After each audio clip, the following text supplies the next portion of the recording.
Do, do, do, do, be, be, be. Ba-diddle-diddle-diddle-ba-bow.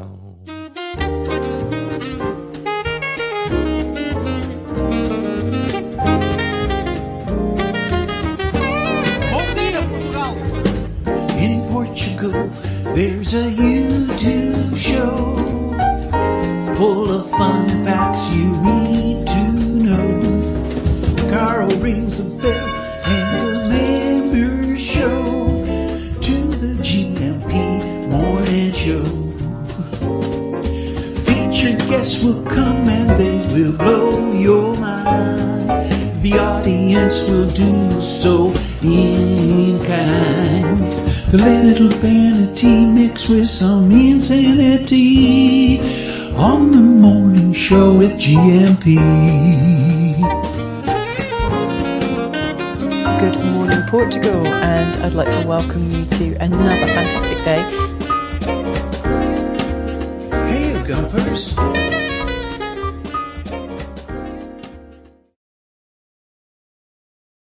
Hola, bom dia, alegria. Munson here with the Good Morning Portugal show, live stream and podcast. How are you? How's your weekend? Tudo bem? Como estás? Mine was busy again. It was a full moon weekend. I don't know if you felt that. It felt a little tense and touchy at times at Casa Munson over the weekend, but all's well that ends well. Fantastic and busy weekend. Enjoyed that football match. Didn't manage to make it up north to Porto for one reason or another. But a good football match nonetheless. Well, half of Manchester are happy, aren't they, this weekend or this week as we go into the new week? And I think probably, to be fair, the best team won, didn't they, on Saturday? So it was lovely to watch it at a bar in San Martino de Porto. Popped out for a couple of hours at the Praia Mar beach, where those three fantastic stainless steel vats of Sagres beer stand ominously above the bar, Cervejaria. One of Portugal's fabulous beachfront bars, Praia Mar. Some really interesting characters in there as well. If you ever come to San Martino de Porto, let's go and have a drink in there. Lovely video and images from all over the country this morning. Clearly, you've had a rather marvellous weekend. Mr. S is in. PT Country Bear with a Monday Alegria. Chris is here. Chris, your continuing adventures on public transport in the United Kingdom, Chris. What's going on for you this morning? Hola, bon dia. Have a great week, Gumpers. I am at work from 8 o'clock, so I can miss the squeeze on public transport in the city of London, that is. So you're not entirely enamored, I think it's fair to say, are you, Chris, with traveling on public transport in the UK? Back in my day, though, Chris, I have to say, as a young lad in my school uniform traveling across London, I'd be tucked into somebody's armpit, and they'd still be smoking in those days on the buses and the tubes. Can you believe that? Could be worse, mate. Although hearing some of your stories, it doesn't sound entirely wonderful, your journey to work. So good luck to you. Boa sorte this morning, and all the best to you. Lovely to have you here this morning. I've got a ticker tape somewhere that tells us what's going on this morning with a nice hola, bon dia, alegria to you. Let's have a look. Mindful migration. Is this the one? Hola, bon dia, alegria. How was your weekend? That looks like it, doesn't it? Happy Monday to you, where, of course, we'll be joined by American in Portugal, James Holley. He's got a new name. He's trying to catch us out again this morning with a new name, which looked Scottish to me. What's this? Doug has a suggestion as well, so I'll come back to that in a little while. After 9:30, we're going to take a look at Brazilians in Portugal. Stop it, as we begin our new Portugal Immigrant Network Profile feature. So please send in your questions, comments, and well, if you're Brazilian watching, it'd be lovely to hear from you this morning. Part of what we're trying to do is extend our. Is it remit or our coverage? You know, we do have a certain kind. This is not a complaint or a bit of virtue signaling. It's just a fact that we have a certain kind of expat viewer, immigrant foreigner viewer, and I'd like to broaden our community to include many of those coming from other communities around the world as well, all working towards that fantastic festival we might have one day. There's a top 20 of nationalities moving to Portugal that we touch into from time to time. And we probably will do that today as well when we start to talk about Brazilians in Portugal. We'll do that after 9:30 this morning, after we've had a chat with James, and include James in that conversation. And then at 10, a little bit of housekeeping and accountability. I got a bit of pushback on one of my conversations with Bobby O'Reilly. And I felt a bit hurt, you might say, by what was said to me as a result of my comments about former Portuguese colonial behavior. I think I was making light of it, and somebody quite rightly pulled me up, and I'll have a look at that after 10 this morning. So, Anna, thank you for your picture as well, which will show ancient mariners in Nubianet, not long now. Hey, all. Oops, I should be practicing Portuguese. All right, well, go ahead and do that, Nubianet. João de Norte is in as well, and that dun dun dun. I thought that was dun dun dun. I'm James the Slug from Dun Dun Dun. But no, I think it's dun dun dun. Slow ride slug inspires Foghat. I don't know what he's talking about either. Nuno is here as well. Nuno Mensch from Winsurance. How you doing, mate? Hi, good morning, everyone. And Buddy. Okay. We've got arthritis from crossing our fingers now, Buddy, for you. Portugal Immigrant. Fingers crossed today is the day that we complete the escritura for our house. Now, in case you didn't know about this, oh my word, Doug. You've really thrown me there, Dougie, catching sight of your comment this morning. But anyway, back to Baddy for a moment. Fingers crossed today that we complete the escritura for our house. Parabéns to Suze on her birthday today. Oh, happy birthday to you, Suze. Let's give Suze a nice big birthday greeting this morning, because Suze has been through all sorts just recently. So this is for you, Susan. We'll come back to your situation, Baddy, in just a moment.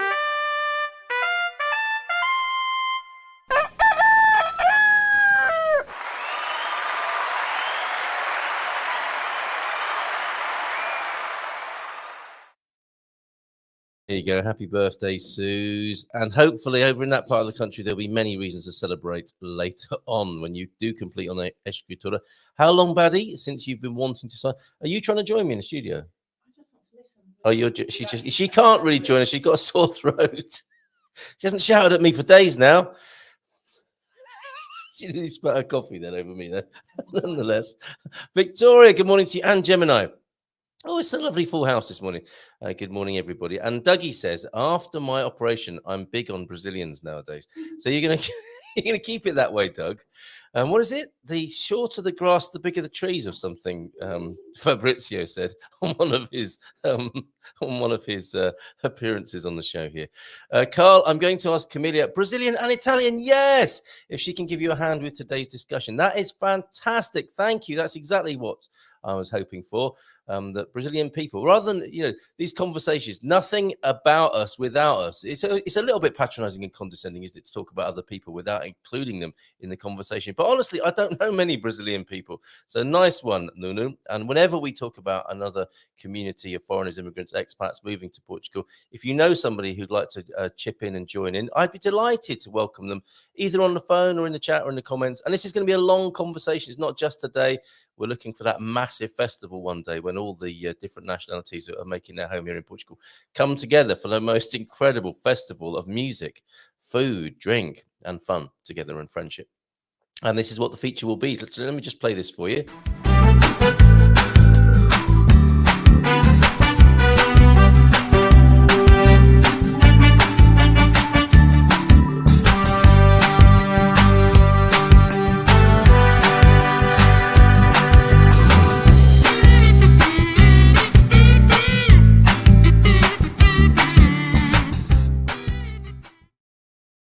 Thank you for your advice, Doug. I don't think I'm going to do that.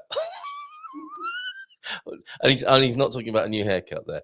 Right, we've got lots of lovely videos and photographs of what you've been up to this weekend. Keep them coming in on 913-590-303. Where should we go first, Mrs. M? Where do you fancy going? Up north or down south, so to speak, after all those Brazilian conversations? Up north to Sarah's photo and João de Norte's photos as well. Okay, we've got a guessing game, first of all, then. We're going up north, first of all. And I think probably around Viana do Castelo, Sarah spotted this in the water. Can you see that? That's a black pearl of a thing there in the middle of the shot. And if you look closely, you'll see that the photographer is reflected in that beautiful, shiny black surface there.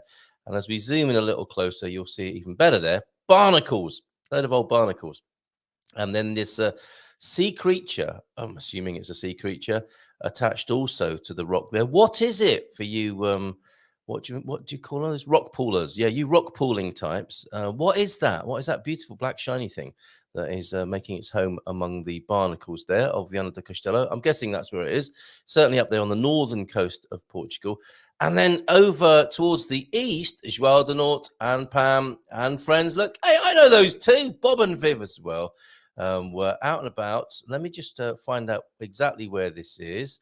Oh, and Catface seems to be enjoying the show this morning. That's a wonderful picture. Any more pictures of pets enjoying the show? Most welcome.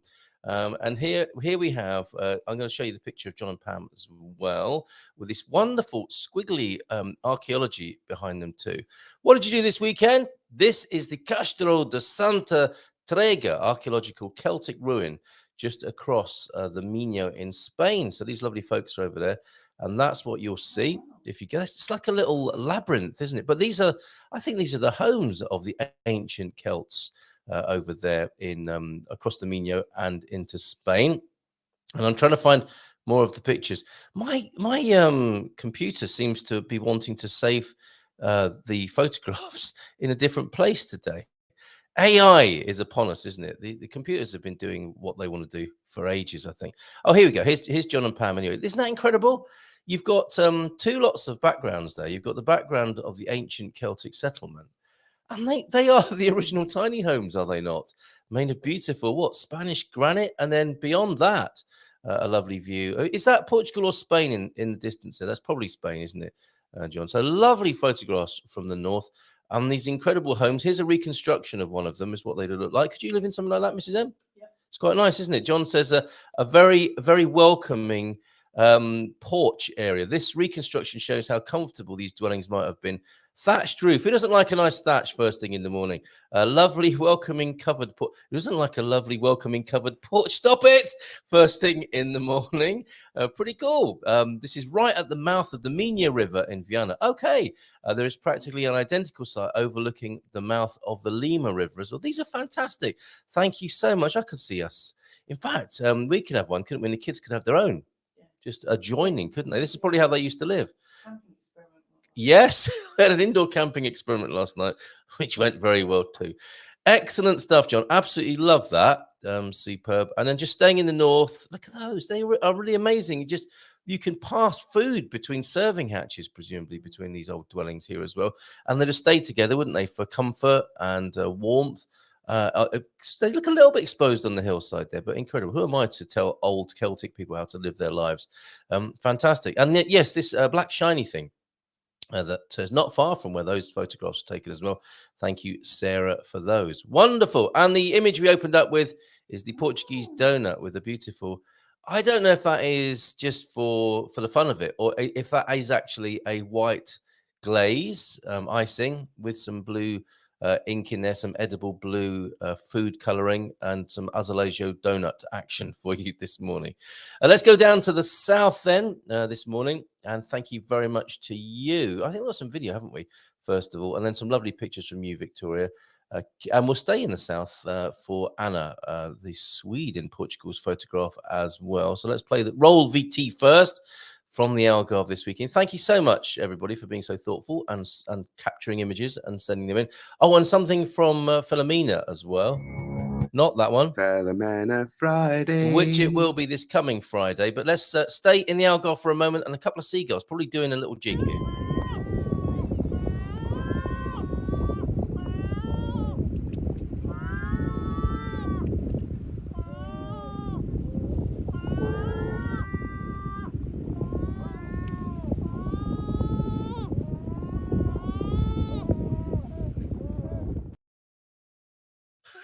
What?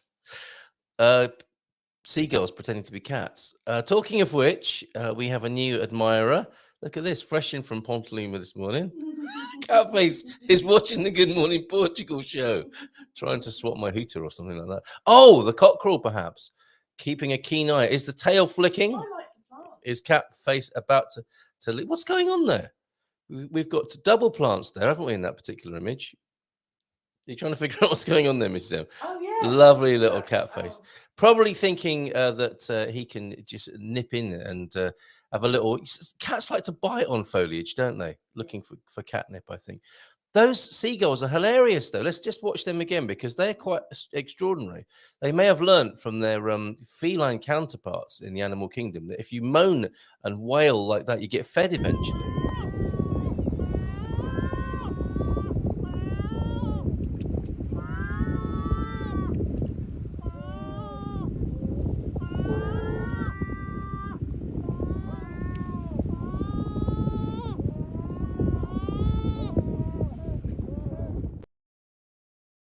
hilarious, isn't it? Have you ever seen anything like that? When I first caught sight of it, I thought that was going to be seagulls doing a little jig to bring the worms up to the surface. Probably not so much of a thing on a beach. What's that? Yeah, exactly. So I was mistaken. There they are, just a couple of seagulls pretending to be cats. Nothing to see here. Just move along, please. Brilliant. And your photographs from the same part of the beach, I think, Victoria. Beautiful. Look at this. Are these the beach huts of Portugal? Now, Sarah Davey of Spartan FX sent me some pictures of some beach huts that were bought, I think, for about £40 on the coast of the United Kingdom, and now sell for £500,000. If you can get access to a beach hut in Portugal, could be a good thing to do. And these are fantastic. If you look very close, there's a lot of detail in these. There's a seagull taking flight there, and a lot of improv going on in these lovely beach huts. I think a few pallets knocking around to be turned into furniture. And look, boats on the beach there. Where are you here, Victoria? Let me just have a quick look. Felice Segunda, you say, here are some pics and vids of real life fishermen shacks and their boats. So they're not beach huts, they're fishermen shacks, along with some very chatty seagulls in the charming beach village of Armação de Pera. I've heard of this wonderful place and hope to get there one of these days. We'll do it on one of our discovery weekends. We'll have 2 trips into the Algarve, east and west, I think. These fishermen shacks are fantastic. Again, another dwelling, as well as those Celtic huts and ruins. This is another way people might like to live these days, isn't it? Tiny house style. You've got to be very disciplined with your belongings. And of course, no picture would be complete from the weekend without, I think, a bit of kebab action there. That looks really nice to me. Anyway, chips and salad. Only thing missing there is some rice, Victoria. Thank you very much. Very thoughtful of you, and staying in the Algarve for, look at that. What are those called, Mrs. M? Agapanthus. A nice agapanthus this morning from Anna. Bon dia. A nice picture from a photo class I took on Friday. You don't need to take a photo class, Anna. Oh, are you leading it? You could be leading the photo class with the quality of photographs that you capture. And that's, were the golfers happy with a bunch of, what is a collective noun for some photographers? A shoot of photographers, possibly, taking to the golf course and capturing some beautiful colors there, some greens, blues, and lilacs. Very nice. Any more you've got, most welcome. That is Friday at Benamor golf course near Tavira, another place which we hope to visit as well. I think Tavira may well be our base for one of our visits. Is that would be East Algarve, wouldn't it? Is Portimão Central Algarve? Maybe we need 3. We need to go over to Sagres as well. Lovely photographs. Oh, and some more just in from Andy, and some video from Matty. It's 8:49. We haven't got to say hello to anybody yet. We're still showing lovely images of people's weekends, first of which is coming in now. Thank you very much, Andy. What have you been up to, Andy? See if people can guess.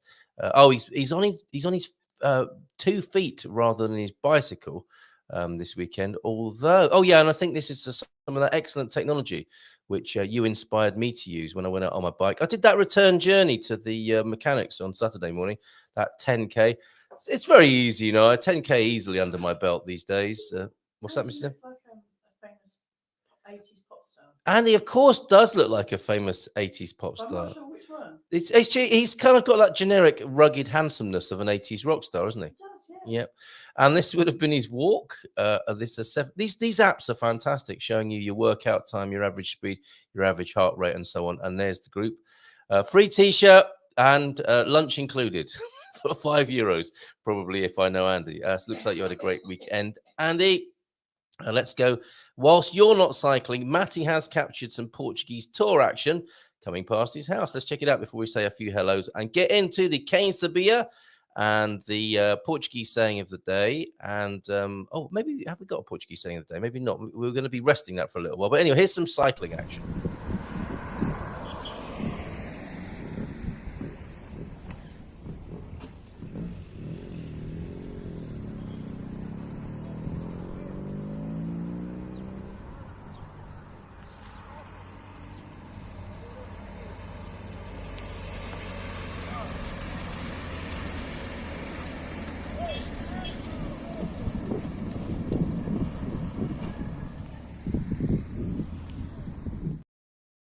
Now, I've driven down that road. If you come from the main road outside of Pombal and drive into the town, you will go along that road, driven down that many times. And that's where Matty lives, down there as well. So thank you, Matty, for that.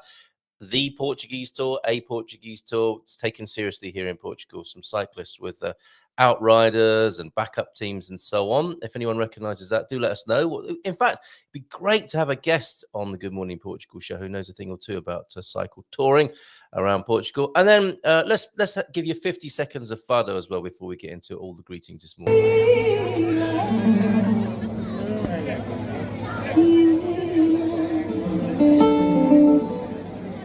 Like you vi é coisa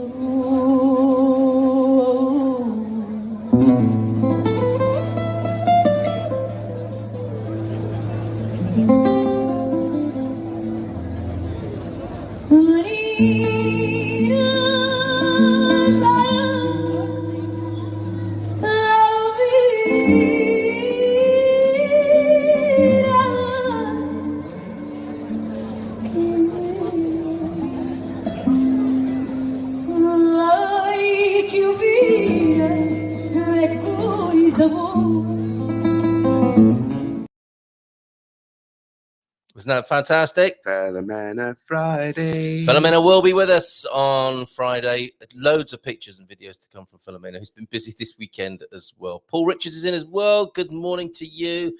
And an update on the globby shiny thing. It was a dark maroon color, and there were several. They look like well, I was going to say they look like they should be eaten, gently sauteed in the garlic butter, maybe. But before anyone does that, let's just get a proper ID on those. And Doug, not impressed by the round Celtic houses. We've loads on top of the Welsh hills. They're often referred to as, Chwetiaw Gwynedlod, Chwetiaw Gwynedlod, Irish houses. Amazing. Okay, let's go back to where it all began this morning. I think those wise men of the Gumpocalypse were in. Early doors, bon dia Gumpers, and welcome to a new week. Thank you, Coach Turner. Standing by the track with whistle in hand and maybe one of those rolled up pieces of cardboard where he can shout at us and make us drop and give him 5. But no, none of that. No pressure. No harshness in his approach. Gentle fitness for bon viveurs. And welcome to a new week. Off child wrangling this morning, so we'll catch up later. Had a lovely afternoon yesterday with some of the family in beautiful sunshine. Yeah, you had 150 family members around your house yesterday, didn't you, Coach Turner? God Squad tip of the day then. There's been much discussion at the track this week about the demise of our friend and fellow coach. Common theme emerged. Yeah, this is the passing of Coach Turner's pal, a fellow coach there, and obviously the other pals at the track discussing their fallen colleague, as it were. The friends and colleagues we have lost before their time in the last year have all been overweight. Having been high-level athletes for many years, they struggled with the transition to normal life, to being muggles, to being non-athletic muggles, Coach Turner. Interesting. So it's about being keeping trim, I guess you might say. Interesting, Sir Steve Redgrave, who won who won gold medals at 5 successive Olympics, followed an 18-month plan to move away from his intensive training. It's important both mentally and physically. And it's a shame, isn't it? It's so polar. It's like you're athletic or you're not. And it just sounds very sensible there that Sir Steve Redgrave would move away from an intense training plan over time and not just do it suddenly. It's a bit like the move, isn't it, from working life to retirement. Try and stage and manage that. Those transitions in life. Thank you very much for that. Those wise words there, Coach Turner. T-Duck was in at 8 o'clock, and we're talking Festas Populares season, and certainly in the capital, all over the country, really, right? And a deep thought of the day from Mel Robbins today. The same boiling water that softens the potato hardens the egg. It's what you're made of, not the circumstances. Oh, yes, we're liking that. Melanie Robbins, American podcast host, author, motivational speaker, former lawyer, and CNN legal analyst, but don't hold that against them. The same boiling water that softens the potato hardens the egg. It's what you're made of, not the circumstances. Very, very good. Coach Turner continues. The same applies the other way around too. When starting out on an exercise journey, So this week, I'm going to explore how you can start to work towards a healthier life to avoid the fate of my friends. That's pretty chilling and very thoughtful of you. So easy does it, gently does it. Gentle fitness for bon viveurs. That's what the God Squad tips of the day are all about. So if you want to get fitter rather than fatter, then follow Coach Turner's advice. And we can all do that together. We can support each other. So it's amazing what Coach Turner provides for us. If you're up for that, let's work together on that. I certainly am. My 10K cycling, I felt was a real a step. Well, not a step in the right direction, a cycle in the right direction. Obviously. So yeah, I would encourage and stand side by side or cycle side by side for anyone who wants to step out of their comfort zone when it comes to physical fitness. Old Coach Turner, not Coach Turner, head gardener McGrady was laughing at me. 10K, you should do that in 20 minutes. And in my mind, it was a much bigger thing until I did it, of course. And isn't that the way with so many things? The Cane Sabia today then from T-Duck, and we'll welcome James with us and get him to explain his new name in just a moment. The Cane Sabia is the Nunius, is a measuring tool used in navigation and astronomy, named in honor of its inventor, Pedro Nunes. The Nunius. I wonder, can any of us get a device named after us based on our names? I wonder how that would turn out. The Ducius here, the Ducius collection of Cane Sabias. Portuguese author, mathematician, and navigator then came up with this device, and I do have a picture of it somewhere among all the meals that were consumed over the weekend, and lovely pictures from the Algarve and the north of Portugal this morning. It's an incredible looking thing, this, isn't it? So this is the subject of our Cane Sabia. It looks like it's something that could play a gramophone record as well, a scratchy old 78. Nunes created the Nonius in 1542, a system for taking finer measurements on circular instruments, such as the astrolabe. So we're continuing to talk astrolabial this morning. The system was eventually adapted into the Vernier scale in 1631 by French mathematician Pierre Vernier. So there you go. That is, would you know what that was, Mrs. M, if I showed that to you? It's like a nunometer, the Nonius there. It's nice, isn't it? Very nice. And astrologers and astronomers, I think, would have used that to track the positions of the heavenly bodies. Heavenly bodies. Right. Let's take the Nonius off the screen. We got to welcome, pardon? Oh, she's just hot. She certainly is. Let me bring on the right to... there you go. The frame is back there. And we'll go from a Cane Sabia, which will, of course, be banked over there at GMP VIP. What an amazing treasury that is of information. I'm really enjoying that. I've been doing a lot of work on migration. I listened to a lecture last night as I went to sleep on the 7 fallacies of migration. Our shorthand snapshot view, like so many things, I suppose, in life about migration and how people move around the world, is so flawed, or mine is anyway. I was discovering late last night. First step, says Coach Turner. T-Duck and Coach Turner, Thunder and Turner were doing a little bit of a tango this morning with their comments. First step is to put your shoes on and go out for a short walk, but not just yet. I've got another hour and a half of the Good Morning Portugal show, if things go according to plan this morning. Take in your surroundings and enjoy the process, or take us with you, and we'll do it to you in your ears if you want to listen to us on your smartphone device. How about that? Multitasking.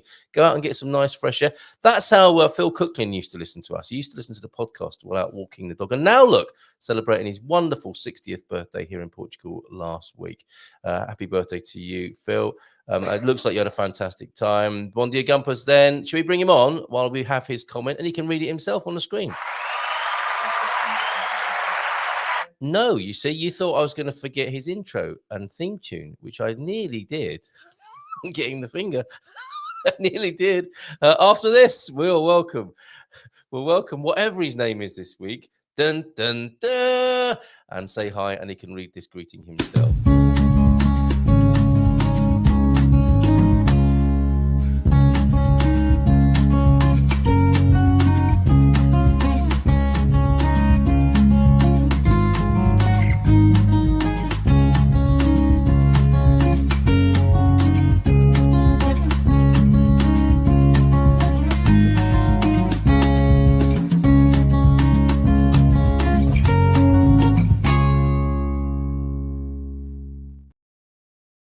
swing. Let's give him a round of applause and let's do the big reveal. Here I am.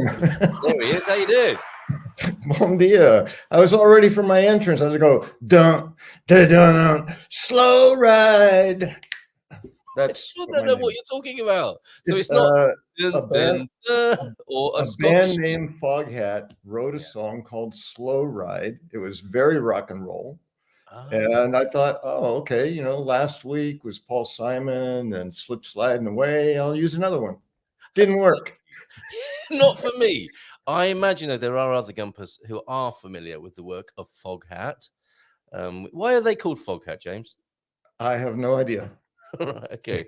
But do you wanna rock groups, what are you going to do? They all kinds of Yeah, names. Steely Dan. I mean, honestly, let's not even go there. Or Loving Spoonful, for that matter. Yes. Dun. No, you can't do it with words. You can't. It's rock. It's like dun dun dun dun, slow ride. Okay, thank you. There was Slow Ride was also a tune by the Beastie Boys, who Okay. I think were doing a cover of War's Low Rider. Yeah. So well, we're going around some nice musical circles there. Thank you for the mention of that. And That's other kind of people where I working- got started. That's the song I had in my mind, only I was in my head doing the old got the lyrics wrong thing. I was going slow rider, and I said, oh, slow rider. That's where I started. Then Okay. no. Ended It's up a tune. with this. No, we've embedded some earworms this morning for sure. Lovely pictures from you of the seaside last week. You were especially inspired, I think, were you not, by Santa Cruz or thereabouts? No, I wasn't in Santa Cruz. I was Oh. actually doing a staycation. Oh, were you? So I stayed at a local hotel in Ericeira for 2 nights. Ew. Stayed in so that part of my dream coming here was to be able to live within a 5 to 10 minute walk to the beach. Uh-huh. Then Louisa and I met on Facebook doing language stuff. She had a place that was available to rent, and I just moved in. But that's 4.5 kilometers from the beach, so it's not a 5 to 10 minute walk. It's Okay. about a 40-minute walk down and maybe over an hour back if you're walking. I did that once. Said I'm not doing that again because it's all hills. It's like yikes.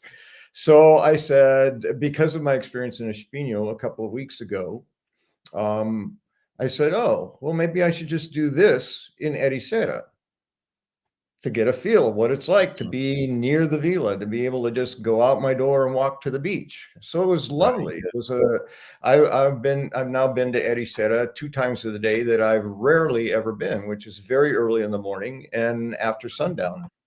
So Yes. So those are. It was a very wonderful experience, and I shared I was there when I sent those images to you last Very week. beautiful. Yeah. Then in the webinar, you made a comment about the explorer on the wall behind my head. That was in the hotel room. So Okay, so a staycation at Ericeira, and very thoughtful of you, as we've come to expect. You can get a picture of a place, can't you, and think that's it. Did you discover new aspects and new insights about Ericeira as a result of this staycation then? Not, I wouldn't say new, a different perspective. Right. Clearly, everything I sent images of, I'd seen many, many, many times, but I got into my photographer's eye, and I said, all right, now I want to see what I can make that's maybe more creative than like a snapshot, which I tend to do anyway. But so I gave some particular attention, and I actually spent some time cropping the still images. I'm also working on I think I mentioned this before, a YouTube channel concept that Hank has encouraged me to do. So I did some intro spots as I was walking. I was recording myself, hello, I'm James, and I'm an old guy in Europe, or something along that line. You may have seen me on the Good Morning Portugal show. I figured if I have a bunch of those, then I can just throw those in front of what I'm putting in as my content.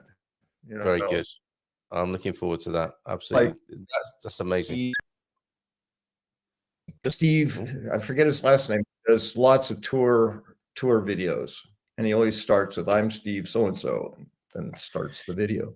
Oh, that's kind of Sounds a a good bit idea. like Hollywood Steve on the Yacht Rock videos. Hi, I'm Hollywood Steve. You may have seen me in such, yeah. Or the guy in The Simpsons. I'm Kent Brockman. You may have seen me, yes. Yeah. Well, it's a fairly stereotypical intro kind of thing, you know, or sign off. You know, Yeah. This has been James Holley. See you next week. You must do that. You must Yes. do that. Well, we're looking forward to that. Is there anything up there yet, or are you still in pre-production? Well, it started with a concept because I was unable to find the type of video I was looking for when I was choosing to move over here. And it's like, oh, Ericeira looks nice. I wonder what they have on YouTube. And I started looking for tourist videos, you know, like tours of, in my mind, the old walking tour, you know, Yes. it's like only in video. And I wasn't finding what I was looking for. I was either finding people who were nonstop talking as they were just randomly walking around, or they had subtitles over these beautiful visuals, and I couldn't. It's like, I want to see it, but I want to see what they're saying about it. So that didn't work for me. Or amazing drone footage, but no explanation of anything. So I was just seeing overhead shots of it. And I said, well, if I'm not easily finding it on YouTube, you know, it's probably here somewhere. I'm not finding it.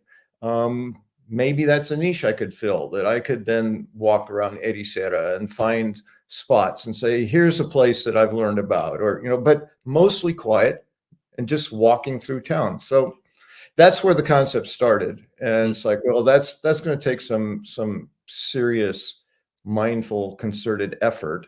So I put it on the side burner, and then I've been getting comments about how people are responding to my spot on the show on Mondays.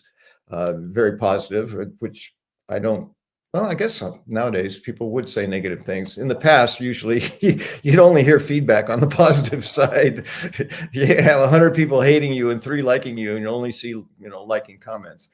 Anyway, because of that, well, not because of that, Hank is the one who said, you know, he commented to me, said, James, every time we spend time together, you know, you say something amazing that just changes my life. It's like incredible. You're so, you know, and he was just, Hank, highly energetic about it. And he said, you should do a YouTube channel, man. That'd be great. And so that got me thinking, all right, well, I'm doing this every Monday anyway. So I've got content. Yeah. I don't know, 58, 59 episodes, plus a couple interviews, plus a couple things.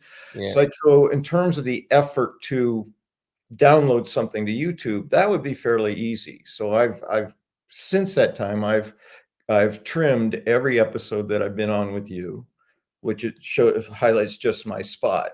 So now I'm working on, you know, an intro I can throw at the beginning, and maybe something at the end that I can just say, you know, all the stuff about hitting likes and subscribing or whatever people say. But I'm very close. And if you haven't learned from how I've approached the language, I want to get it as close to right as possible before I expose myself, you know, so to speak. Yes. So yes, it's something I'm working on, and I'll make an announcement. I'll let people know, and well, I hope we're the first to know. Yes, and I look forward to you filling that niche. Yeah, and exposing yourself. Well, and I worked on the name, another mindful process. So if people who may not be familiar with me, I stop a lot and think about things a lot. And I was thinking about what should I call it, where it could be easily found, easily remembered, come up in searches, all the stuff you want to do with something that you're going to make public online. Something memorable, and not too specific.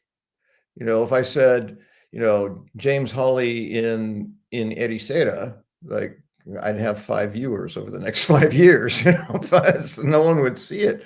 So I said, all right, what can it be? What would be kind of funny? And I came up with an old guy in Europe. I said, Yeah, I would click on that for sure. people who aren't even looking for it would say, "What's that?" I Yeah, would what is think. that? I mean, I would. And then what it does for me is it doesn't limit me to tours of Ericeira, Portugal, or Portugal only. It opens up all of Europe as a search. What's this old guy in Europe? Which means if I go on a vacation to Italy, I can shoot some video footage, take some photos, and make that part of my programming. So Excellent. You might even get invitations across Europe as well. How good would that be? who knows? I don't know. It's just fun. Hank keeps saying, yeah, and if you get enough hits or you get enough engaged viewers, then you make money. It's like, well, okay, that's frosting on the cake. I'm not looking to make money doing it. I just want to mostly, and this is it. I'm not someone who, believe it or not, wants to be in front of the camera and have the spotlight on me. I'm not one of those who, some of these videos I was talking about of Ericeira, it's like, see Ericeira, and the video is all this young 20 something woman walking through Ericeira with the camera on her face, turning and then turning it around and saying, isn't that a nice purse? And then coming back to her face and say, so let's go look at the next store or whatever. It's like, well, that's the wonderful thing about Old Guy in Europe. Hopefully you'll bring some elder vibes and values to this as well. Well, maybe, yeah. But for me, my motivation is that I know I have reached at least 10 people who have found incredible value in something I've said. That's, to me, that's very inspiring. I live to help, right? I want to help people. So, and that's actually a great segue into the show today. Because what do you want to talk about today, James? I said, I really don't know. And I said, what's going on? This is my mind, my mindfulness. What's going on? It's like, I think I'm confused, or not confused, but I'm just not clear anymore. Like when I first came in, the show was mostly about people who are looking to come here, recently arrived. How do I manage my life in Portugal? And I had a lot of material about coming from my own experience around that. But now the regular audience are people who've been tuning in for quite a while, many who have been here. We get a few new people from time to time, a few people from other countries. And I'm not quite sure, how to focus, because I can speak about mindfulness on almost anything, but I want it to be something that the viewers are interested in and want to know about. So I thought, well, I'll just be that transparent and say that. I'm in this place now. I want to provide useful content to the show. I'm not clear on what people are interested in, so please comment on the show today. If you're viewing the replay, write it in the comments there. Anything you're curious about or interested in, or my views or whatever, please let me know. That will be helpful to me. Agreed. And it's fascinating. This is one of the things that doesn't seem to change. Although the technology changes, the people's willingness to contribute doesn't. It seems to sort of level out. This is the struggle, I think, that phone-in hosts, and I'm not I'm not moaning about the Iberian FM phone-in and the amount of people who do or don't phone in, but I think it's notoriously difficult for phone-ins, letters to the editor. There aren't that many people. People have tended to consume media. And hope maybe there is a little bit of an uptick in people engaging because it's easier now, and I certainly hope so. And that's certainly the vibe of this show, and the ethic of this show is a community effort. And our community is that people get involved rather than just passively consume what's going on. But that's fine too. If you like to passively consume, you go ahead. But it's always great to hear from people. Well, and I think comments live or in the replays are a great place. I just think the invitation needs to be clear and repeated from time to time. I am interested. I want to hear from you. Please let me know in replay comments or in the comments here. I do review every show, so it gives me an opportunity to actually look at the comments because I don't multitask well. So if you're typing stuff to me now, I'm probably not seeing it unless Carl puts it on the screen. So that's helpful to me. I think it's helpful to Carl. It gives us an idea of what people are interested in, how we can target what we present. Because for me personally, I'm not here just to show my beautiful face and say, oh, look, it's me again. That would be enough. Frankly, that would be enough. But you give extra value as well, James. I would love for whatever I have to say to be of value to people, supportive, helpful, processing, understanding things differently, shift in perspective, as I referred to my photography. All of that. Oh, your photographer's eye was definitely on and in last week. That opening shot of the light on the seawall, and as you panned up, I mean, there was a professional at work. That was really fantastic. That's I was so in the moment. It was almost like almost an accident that never happened. Yeah. Because I had my phone was on camera, and I had set it down to watch the sunset, thinking, oh, I'll catch it here, I'll catch it there. And I looked down and I said, what's that? It looks like, what?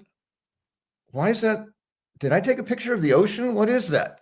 And so I started to move it, and I said, oh, that's the wall. But the light was coming in on it, just like the sunset was coming in on the water above it. So I thought, oh, I'll try that. I'll try just panning up this thing that it's like, what is that? An abstract sunset? What? Oh, there's the real sunset. So that was a lot of fun for me. Really, in the moment. I hadn't planned it. I'm finding a picture of Foghat as we speak as well. What a fantastic album cover.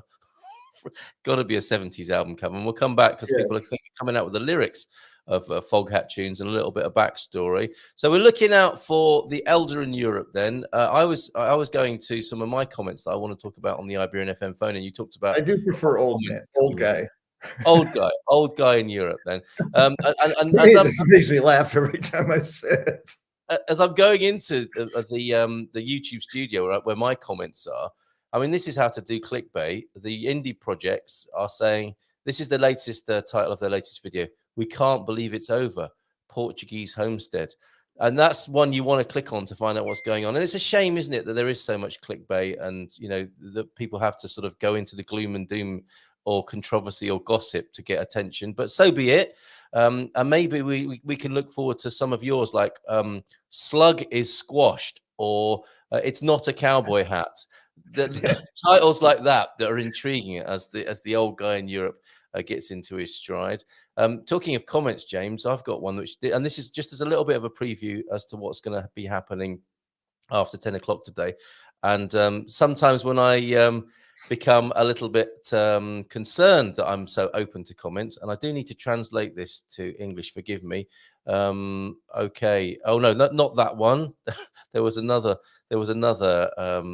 oh, I haven't responded, or I have responded. Oh, okay, here it is. This was amazing.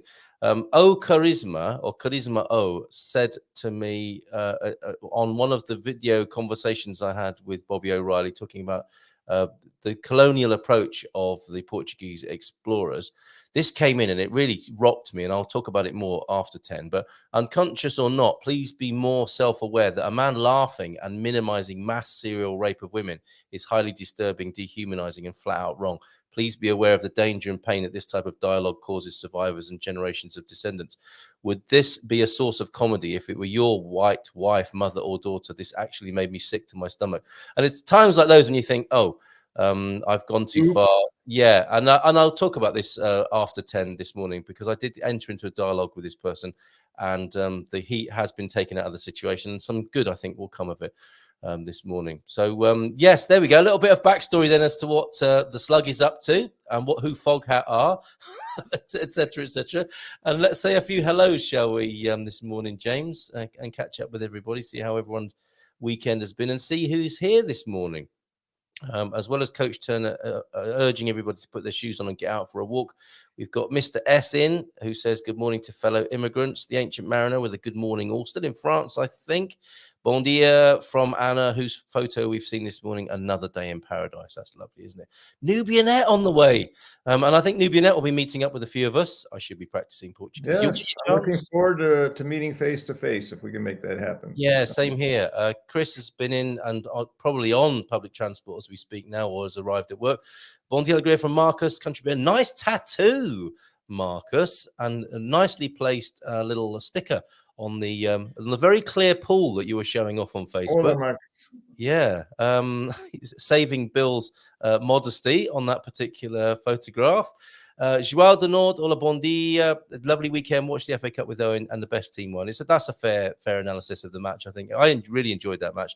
Then a wonderful trip up in Spain yesterday. Sarah's in, And you, as a beach a person who loves the beach, James, might be able to ID that shiny maroon thing for us. Nunu's in. I got a comment. It looked like a snail to slug.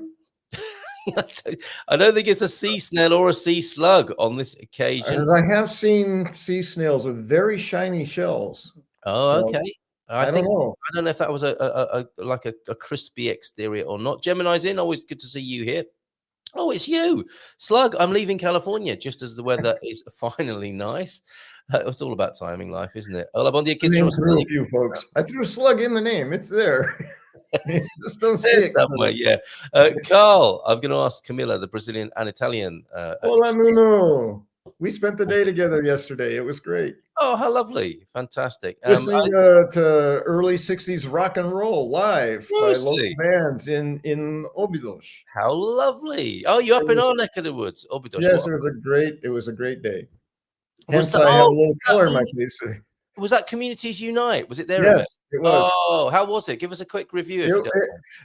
It was a wide range. Nuno and I chuckled. I was really trying to contain myself because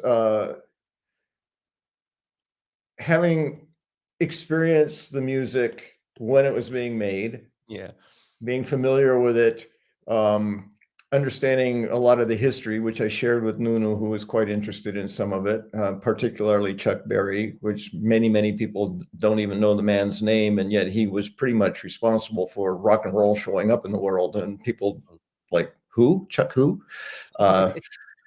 And so I was sharing some of that history with Nuno. I think he makes a comment about that somewhere in here. So that was all rock and roll. It was all early 60s rock and roll. And some of the singers, of course, all the singers are my age and older. And they're getting up there doing rock and roll. And what is it in the South, they say, oh, bless your heart. I think it's this thing that said, oh, aren't they sweet? Getting up there. Yes. And so I had to pull myself away from that critical me going, oh, that ain't the original, that kind of thing. And really get into, how courageous these people are to get up and perform and do it with enthusiasm and life and fully enjoying the time. So, but there were a few where they hit a note and it was like me hearing Hank say Porto. It's like my ear just went, can you hit one note, please? There were a couple of those, right? But fortunately, I don't know if it was intentional or not, they set it up where the singers, the performers got better and better. So by the end of the show, it's like spot on rocking. Oh, there's a picture. Great. That's I found some pictures of the band. See, I think that's how it goes, isn't it? They work their way up towards the top acts, and everyone gets a go. And look, a great day was had by all. It would seem. Yes. Well, I took one video because I don't tend to do that. I forget when I'm at an event, being in the present, to go, oh, memorialize it. I tend to forget to do that. But Nuno and Elena got up to dance, and my heart just filled up so full of sweetness and joy that I had to record it. But I recorded it for Nuno and Elena. So, I thought, oh, I could post that here. I said, no, you better let Nuno do that, or tell him let him tell you it's okay. So Nuno, let me know. What is she doing though, James? What is that? Well, she's one of the performers, and that is I don't remember what it's a ceramic thing of. Yeah, it looks like she's holding a ball, but that's part of the ceramic or part of the display. So, well, we've got two black shiny things that we need to ID. That's right. Right. Okay. There were some of it was I don't want to say abstract, but I'm not sure what that is. Maybe it's best to leave it that way. Well done, Communities Unite. I mean, they're doing an amazing job, aren't they? They are. Yeah. When I think of the money they're raising to help local community efforts, that's pretty astounding. And premised on Portuguese and expats, immigrants, foreigners coming together and having a great time and eating food, right? I mean, you can't go wrong, can you? Yeah, it's a great way to do it. It's like, we're going to have music and food on purpose. Yeah. I mean, that's what we're doing, food and music. And Yes. you're going to pay us a little money for the food, and we're going to ask for donations to help pay for the music and have a great time for hours and hours and hours. Yes. As long as you want to stay. So I had to be really mindful to wear this cowboy hat, not cowboy hat. Yes. And put sunscreen on my face, which I hate to do because I don't like the feel on my skin. And then when you sweat, it gets in your eyes. So my eyes are seeing a while. But I did all of that and still got this color. If I hadn't done that, I would be literally lobster colored. You are so rock and roll coming back to Ericeira with a bit of sunstroke. From Suze this morning, hoping all will send positive vibes to Baddy on an Escritura finally coming to fruition today. Well, fingers crossed. I mean, we're getting bored with this now, Baddy. Come on, and whoever the Portuguese banks, solicitors, etc., get on with it. Yes. Well, and for Baddy, every day, I'm energetically, I take this and say, let it take far less time than Thunder and my driver's license process. Yes. Let it not live far less, far less. less, like now. But the energy goes out. Bon dia todos from Jim and Nivianette. Oh, you can tell her this yourself. Seems. Oh, I don't even know if my Portuguese is correct. I'm experimenting more and more. She said, I forget what she said, something to me first, so this is her reply. But my effort at Portuguese was sim, sou me, which I mean. It is me is what I was trying to say. I know it says I am me, I think is what I said. L, I think as well would work there, wouldn't it? It is which one? L. Yeah, L might work there too. I get confused because the Portuguese often grammatically, structurally, and in vocabulary, you can't match it. Direct translation to English. No, definitely not. They use bon, which in English translates to well, but they use it in places in English you wouldn't use well, you'd use good. Yes. But boa is good. And you wouldn't use boa sometimes where you would use bon. So you have to just become familiar with it. So me, it's like sometimes it means me, it's the subject, but eu can be the subject, even though it's, the object, even though it's the subject. So that stuff gets a little confusing when I try to just on my own translate in my head. Right. Anyway, she was saying she was going to be here, or that she was getting on a plane or something. Yeah. Well, landing soon. And there you are. That's your easy to remember name on the Expats Portugal forum as well. And just so you know, it's my name, James Holley, James Aliman. It's just it's got a Rastafarian flair to it. Who are you? I'm James Aliman. Very good. James, I kept hearing Chuck Berry driving to the office. There you go. That's part of mind off there. He once heard Never Forgotten, and it keeps showing up now.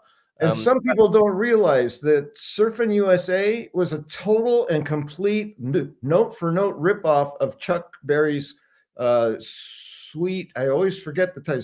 Something Sweet, Something 16. It's a very familiar and unfortunate thing, isn't it, in many ways? And you hope, don't you, the original artist did well. Some did, some didn't. Rolling Stones are a very good example of that, aren't they? Which is why I'm slightly resentful towards them to this very day. Not that that matters to them at all. About to make a quiche with a never-ending supply of gifted farm-fresh eggs. Where else are you going to hear that in the morning? That sounds beautiful. Save us a slice. Yes. Apart from that, though, lots of Brazilian people settled around Sagres. Two sisters from Brazil ran a cafe on the road up to Monchique. They were stunningly gorgeous.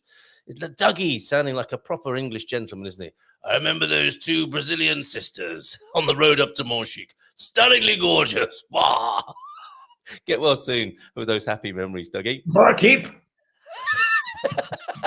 More foamy ale. Right. Victoria, not ready yet, says Nubianette. No. Okay, this is your earlier conversation with him. And looking forward to hearing more about the Brazilians in Portugal. Now, seriously, I'm going to be reading dry text and from articles that I've seen. And like I said before, James, and I'm sure you'd agree with this sentiment, nothing about us without us. It is weird talking about people without actually talking to. I would throw in there and with. Yeah, exactly. So if you are Brazilian and in Portugal, then give us a call at the appropriate time in a few minutes' time, perhaps, and we have a look at the various nationalities that are coming to Portugal in a new feature. And we're starting with the Brazilians because they are by far the largest population of people coming to Portugal. As long as we're on the topic, I just want to say again how much I value and appreciate and enjoy the Portuguese community members here. I mean, hearing from them, their voices, what they have to say, their opinions, their education is priceless. So thank you, all of you, for that. And anyone else who wants to join, please do. It's just going to broaden our experience. Absolutely. I mean, just look at how pale and stale and male we are, me and James on the screen here. Apart from him, he's got a bit of suntan on his forehead. Well, geographically diverse. You're from Great Britain. I'm from America. Yeah, that's the best we could do, right? So we are looking to broaden our base. So that's kind of Portugal, Brazil, sort of. Yeah, who doesn't like a broad base first thing in the morning? Exactly. Looking forward to hearing more about the Brazilians in Portugal. And whoever you are, FU, join us, especially if you are Brazilian. Bon dia from Bob. It was great. A great day exploring together with John and Pam. Ocean on one side of the Ridge Valley, Rio Minho on the other. Oh, the restoration featured a division showing what was original. That's really thoughtfully done. Love that. And I need your advice on this. You thought it was a snail, perhaps, James. The globby, shiny thing, it was a sort of dark maroon color. People who've joined us subsequently, recently, what is this and can you eat it? Basically, they're a bit closer up. But any ideas? I think on the bottom left there, it looks like there's something coming out from underneath it. I don't know. So Maybe, that's you want it to be a slug or a snail, don't you? I don't know. It could be. I mean, I don't see the same kind of kelp that we see off the west coast of California, but it makes these little shiny bulbs of seaweed, we call it. And that's and I've seen them very small, so they almost look like grapes sometimes. Yes. But I don't know why it would be stuck to the barnacles. That wouldn't make sense. That sounds so uncomfortable. You don't want anything stuck to your barnacles. And they could be barnacles stuck to you. Exactly. That's another thing the old guy in Europe needs to watch out for. Keep moving. Yes. Don't settle here. Settle down. Get barnacles stuck on you. The seagulls that seem to have lost their kittens. Did you see that, James? I did. Seagulls. I first, because I didn't watch it closely, so I'm happy you played it the second time. I first thought it was them warning each other off. Like, don't mess with me, buddy. No, don't mess with me. But they were too comfortable and too friendly. So they weren't, they weren't aggressive in any way. And then I thought it just sounds like cats trying to get food, really. It's not behavior I'm familiar with. Which reminds me, I have to mention this. When I was looking at the sunset in Ericeira, just as the bottom edge of the sun hit the horizon, at that precise moment, there had to be 200 gulls just started flying and making noise, and they didn't seem to have a direction. It wasn't like, and there was no fisherman coming in with a boat. It was like, food's here, go get it. Chow time. None of that. None of this stuff I'd be familiar with. And they're just squawking all over and flying in circles and then heading off over the ocean. And at the same time, the martins or swallows got crazy and they started flying all over the place.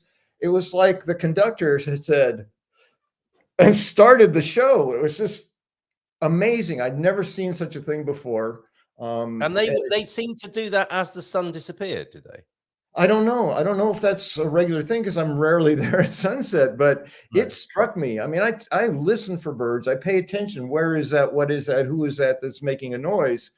And it was calm and quiet, except for a little talking as people were watching the sunset. And then all of a sudden, at that moment, which could have been coincidence, I don't know, but at that moment, it just a cacophony of gulls. It's like, wow, what just happened? So it might be like Ali from Snapshot. We spoke to her last Thursday, I think, and because the new Snapshot edition is out, and she was talking about watching the sunset and how sometimes some humans applaud the sun going down, like some humans applaud a plane touching down successfully. Mm-hmm. There may be the seagull version of that. Is actually now the sun has gone down, and let's just screech and make merry as a result. Yeah, let's celebrate the end of the day here or whatever. we could really do with a seagull behavioral psychologist. That's right. On both those yes, exactly. But apparently these seagulls are competing for food against all the cats hanging around the fisherman shacks down there. That's Which is interesting. reminding me of another thing. This is my mind. I have to bring it up because it involves a Brit. I told you before I was a docent at the Monterey Bay National Marine Sanctuary. Oh, yes. So I stood out on the cliffs looking at the ocean, enjoying nature, and talking to people about it. And my experience has been many Brits seem to be more interested in birds than most Americans I've met. Yeah. And two things happened, two different Brit experiences. One reminded me when you said seagulls, and the other was a British man approached me and he says, "Excuse me, do you know birds?" And I said, "Yeah, pretty well." And he says, "Oh, wonderful. My wife and I can't quite make out that one over there. Would you know what it is?" And I said, "Oh, yes, it's a murre." And this is the part that got me. He looks at his wife, she looks at him, and they both at the same time go, "A murre. Oh, yes." What was it? A murre. Is that really what it's called? A murre? It's called a murre, yeah. Right. Many people say, "Are those penguins?"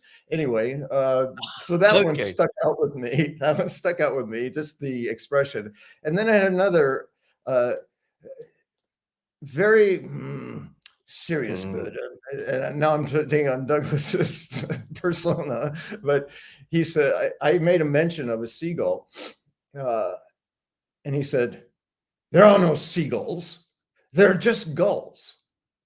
Oh, really? Oh, excuse me. Sorry. He's correct. When you look up the birds, they're gulls. They're not. Only children say seagull. You call that bird a desert something or other? Or I just imagine all these other applications. I'm so sorry you had to experience that from a fellow. Excuse me, Admiral.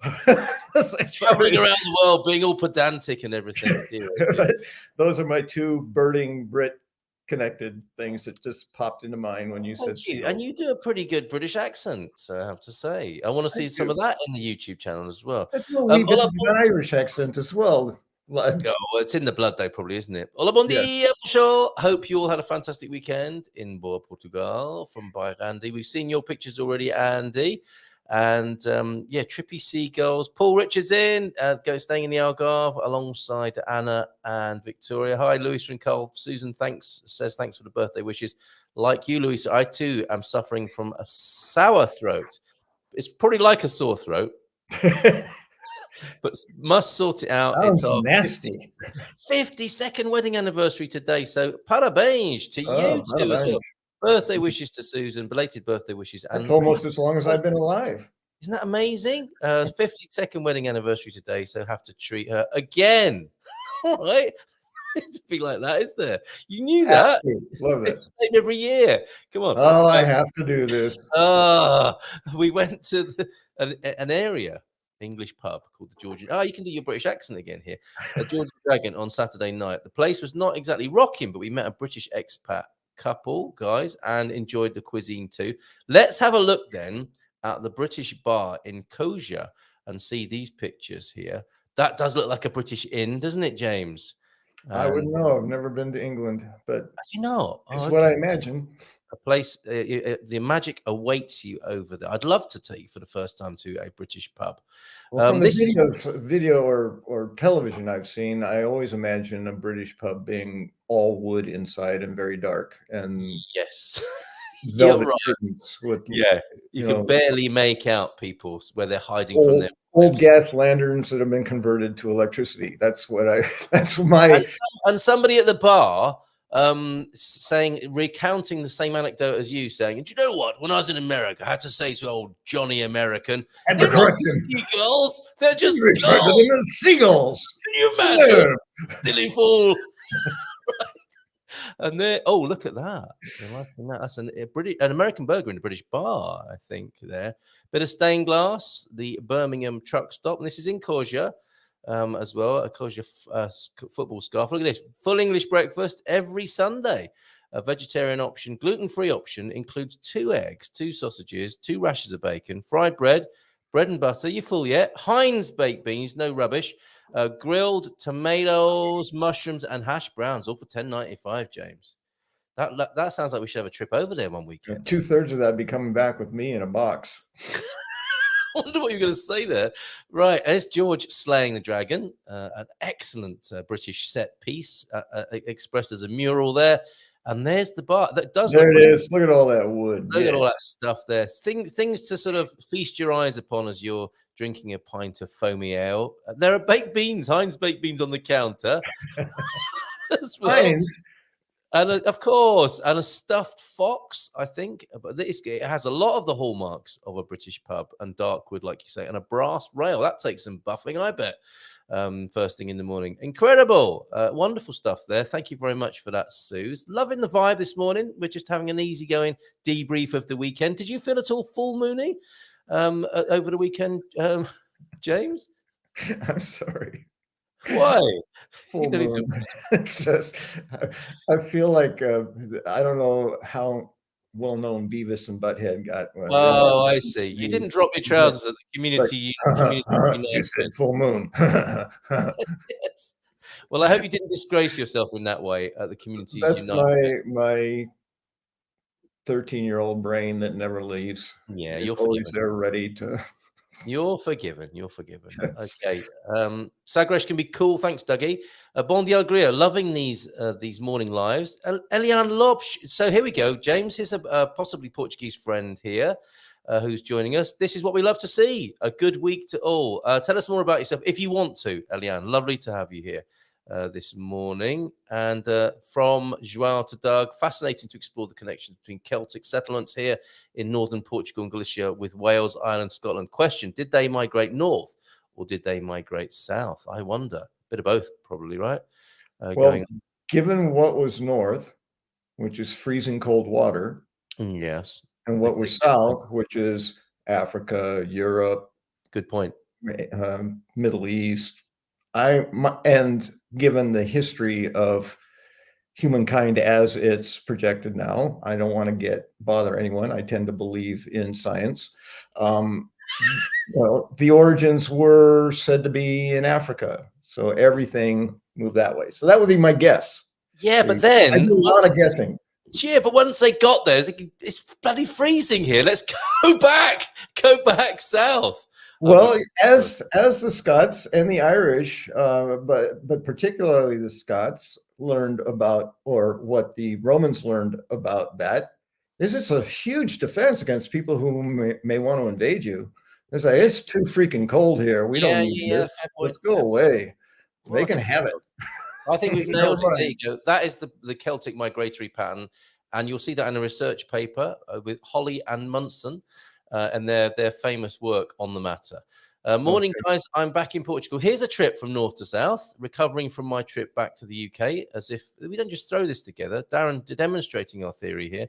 Nice to be back home. You see that? So many people refer to Portugal as home, don't they? And he's been here a few months. Foghat, English rock band formed in 1971. This is what they look like, everybody. This is a stunning and very sort of characteristic album cover of the time. They are sporting their denim jackets. So they were a little bit before whatever hip rap group you mentioned, or the Beastie Boys, certainly. Boys, a good 20 years before. Yeah, but they rather predated that, at least in terms of the title. And look at that! I love the graphics on that. And the look there. Three of the four men sporting a big old furry mustache, sort of Magnum PI style there. Or bigger or more. Yeah, that's like full-on cowboy mustache. A proper tickler there, I think, for whoever you're snogging. Take it easy. Is that the next line of your song, James? Yep. Okay. Slow ride. Take it easy. You got it. And the name came from a nonsense word played during a Scrabble game between lead vocalist Peverett and his brother. Very good, everybody. Connie Stanika is here. Bon dia, James and Carl. Good morning. Connie, hola, bon dia. Keep your voice down. Hank's still asleep. Old guy in Europe gets into his strides. Sounds like one for the Australian ladies. Strides. Right, Mike. And Like button is seeking some attention. Ooh, I say. Jeez. Caress my like button, everybody. Bless your pea-picking heart. Pea-picking heart. There That's you right. go. Thanks, Rob. That's what you wanted to say yesterday. When it's Oh, 60 bless your heart. Bless your pea-picking heart. best ever.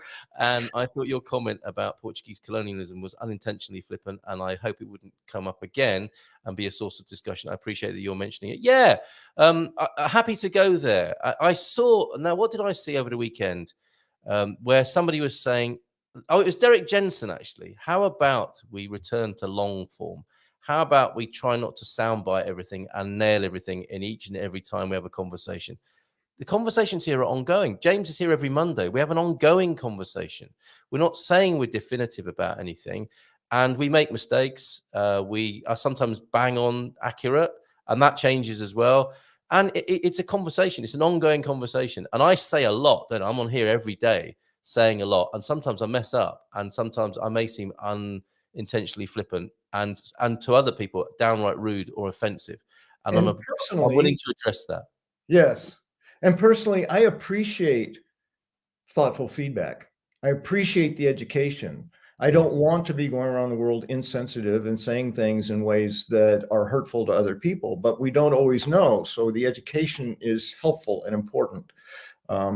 I try to be mindful, but I'm not going to get it every time. And I hadn't thought of it until you read the response. And I said, oh man, yeah, because the statement is absolutely correct. Yes. Yeah. But we tend, especially with time and given our experience, we tend to. And context, right? There's a dynamic going. I'll talk more about it after 10, but there was a dynamic there of, we're having a particular kind of conversation. And for the third person watching that, they weren't in that context or conversation, and they were upset about something that got said. And I'm very happy to address it, no problem at all. Bon dia, Camilla, and have people on here who are far better able to address it than me. That's the other thing. That would be part of the developing conversation here. So Luxury Vagabond is in. Good to see you. And Camilla, as Nuna mentioned. No vacation exploration, and I feel a song coming on. The time to hopefully get some perspective on my life too. How about that? I'll also spend a week in the south of France. That sounds lovely. You have another possibility for your career. You can be James Buddy Holley as a tribute act. How about that? Well, I've made the joke about my Uncle Buddy, and the name spelling there is how I spell my surname. He went by Holley as a performer, but his surname was Holley. That's on his tombstone. Cousins. Oh, interesting. Okay. Joao Mendonça is here. Thank you for your earlier pictures. It looks like you had a fantastic time in Bali. James' YouTube show, says Jim, Adventures of the Wise Wanderer, could revolve around the life and experiences. I think I need to grow a Gandalf beard. Do it and have a staff. And you put notches on your staff or little badges from the countries you visit, exploring the rich culture. You shall not pass. And at the beginning of each video, it's like, and so it begins. What? I'm just catching a train. So it begins. What'd you say? I can see that standing on the platform, just some guy randomly saying that. That's right. Is he standing in the wind on a cliff top? No, an express train just went past and blew his white hair everywhere. Okay, title source from Chat GPT. Oh my goodness, and that is a sea anemone. Okay, I think we've got anemone. Sea anemone. Anemone. Not an enemy. Everybody says it incorrectly. I had to be corrected. Everyone. And it's not a sea. It's not a sea. But he doesn't have to say sea, does he? Like seagull. That's right. Where else is an anemone going to be? Right. There's no desert anemone. And it's anemone, by the way. Not. Now I can't even say it the way I always say it. Calm down, British guy. Calm down, old British guy. He's over at the bar talking about it. Right. Americans call them herring gulls, not seagulls. But that's only some of them, isn't it? Well, that's a specific kind of gull. Yeah, well. The family is gull, and then each one has a name, and then they have 4 different variations of each name. I never bothered trying to learn. And now look, a flock of seagulls is an English new wave band for me. Okay. Getting really complicated now. Should have been just a flock of gulls, but they didn't know any better. It didn't. What is a group of girls called? A cacophony of gals. That would make sense. I believe it is. Yeah. Wayne's in. Been a while, but traveling. Traveling is busy work. Yeah, they are gulls. Seagulls are a common error. What? Says the Lord Gilchrist there. There you go. And I've only seen it in videos, but isn't it nice? They're not as jaded as us. Who's that, I wonder? The flock of seagulls, perhaps. And Jonathan Livingston, gull. There you go. Jonathan Livingston, what? I love it. Victoria Beds, I love birds. I have a swallow tattoo on my shoulder. An emblem of Portugal, of course. We've been to the Georgian Dragon at Kosher. Shout out to Tony and Joan, who we met there. And what have you got there, James? Let me give you the full screen. I'm trying to get it to. It's upside down, but that's a collared dove. It's a collared dove. People loving their bird tattoos this morning. And Eliane is here. Sure, Carl, born in the Netherlands, roots Cape Verde. Oh, we need to speak to somebody from Cape Verde. Moved to Portugal 7 years ago. Would you do us the honor of coming and talking about us and educating us about Cape Verde, please, Eliane? Or do you know somebody who might? Murmurations of starlings. Quiche in the oven. Come on, you need to calm down, everybody, because we need to talk about our Brazilian friends here. Is that a euphemism for something? Quiche in the oven? I don't know. It might be. Sounds like it could be. It does, doesn't it? Slightly crispy on top. Anemone, hyperbole, both fun words to pronounce properly. Anemone and hyperbole or hyperbole? I wonder. Yes. Okay, let us. That's the one. That's a really exciting sports event. It is every year. It's amazing, especially the music in the halftime, right? I love that. Okay. Where are you going? I'm off to the Hyperbole. Hey! Woo! All right. Okay, calm down. Let's have a look then. I'm going to go to. Are you going to join me? Let my mind free. I'm sorry. Let me rein it back in. All right. We do need to take a breath and calm down a bit here, don't we? We're going to the Portugal Immigrant Network page of the Good Morning Portugal website, goodmorningportugal.com, of course. And if you look at the tabs, you will see there's a Portugal Immigrant Network. Oh, I've got a jingle to play before we go here. Do you need to disappear at 10, or are you going to hang around for a little bit, James? I don't have any commitments. What are we doing at 10? Oh, well, I'm going to talk some more. I think this little bit might kind of splash over into 10. So no problem. Give us about 5 or 10 more minutes. That's how I take my coffee, with a splash. Pingado. With a splash. We'll be right back after this then.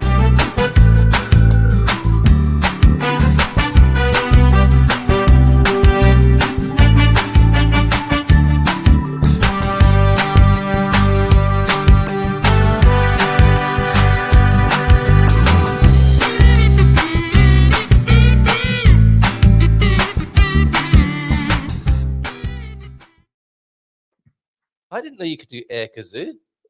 Very good. Right. Oh, man, I have so many talents. You are so talented. Now, if you go back a page here, we can. Oh, there's the home page. Let me go to the first part that you will see. Portugal Immigrant Network. This is a side project of the Good Morning Portugal endeavor, where we want to talk to people from the other nationalities. We're very American and British over here. We have a Swede, and we have somebody who used to live in Finland who's actually Canadian. So we've got a smattering of global people. I'm going to call them globalists. Hopefully, we haven't got a smattering of globalists. We've got people from all over the globe. And we spoke to Santosh from Nepal, but look at all these other countries. This is a top 20 of migration into Portugal. Brazil, and we'll talk about our Brazilian friends in just a moment. United Kingdom, Cape Verde, who we just mentioned, Romania, Ukraine. If you hear your country being mentioned here, do come and talk to us on the show. Italy, China, France, India, Angola, Nepal, Guinea-Bissau, Spain, Germany, Sao Tome and Principe, Netherlands, Bangladesh, Venezuela, Bulgaria, Pakistan, Moldova, Belgium, Sweden, Russia, United. Look at Estados Unidos right there at number 18 of the 20, Mozambique and Poland. And it is amazing, James, isn't it? All this rich diversity of people moving to Portugal, not yet fully reflected, I think, within our community.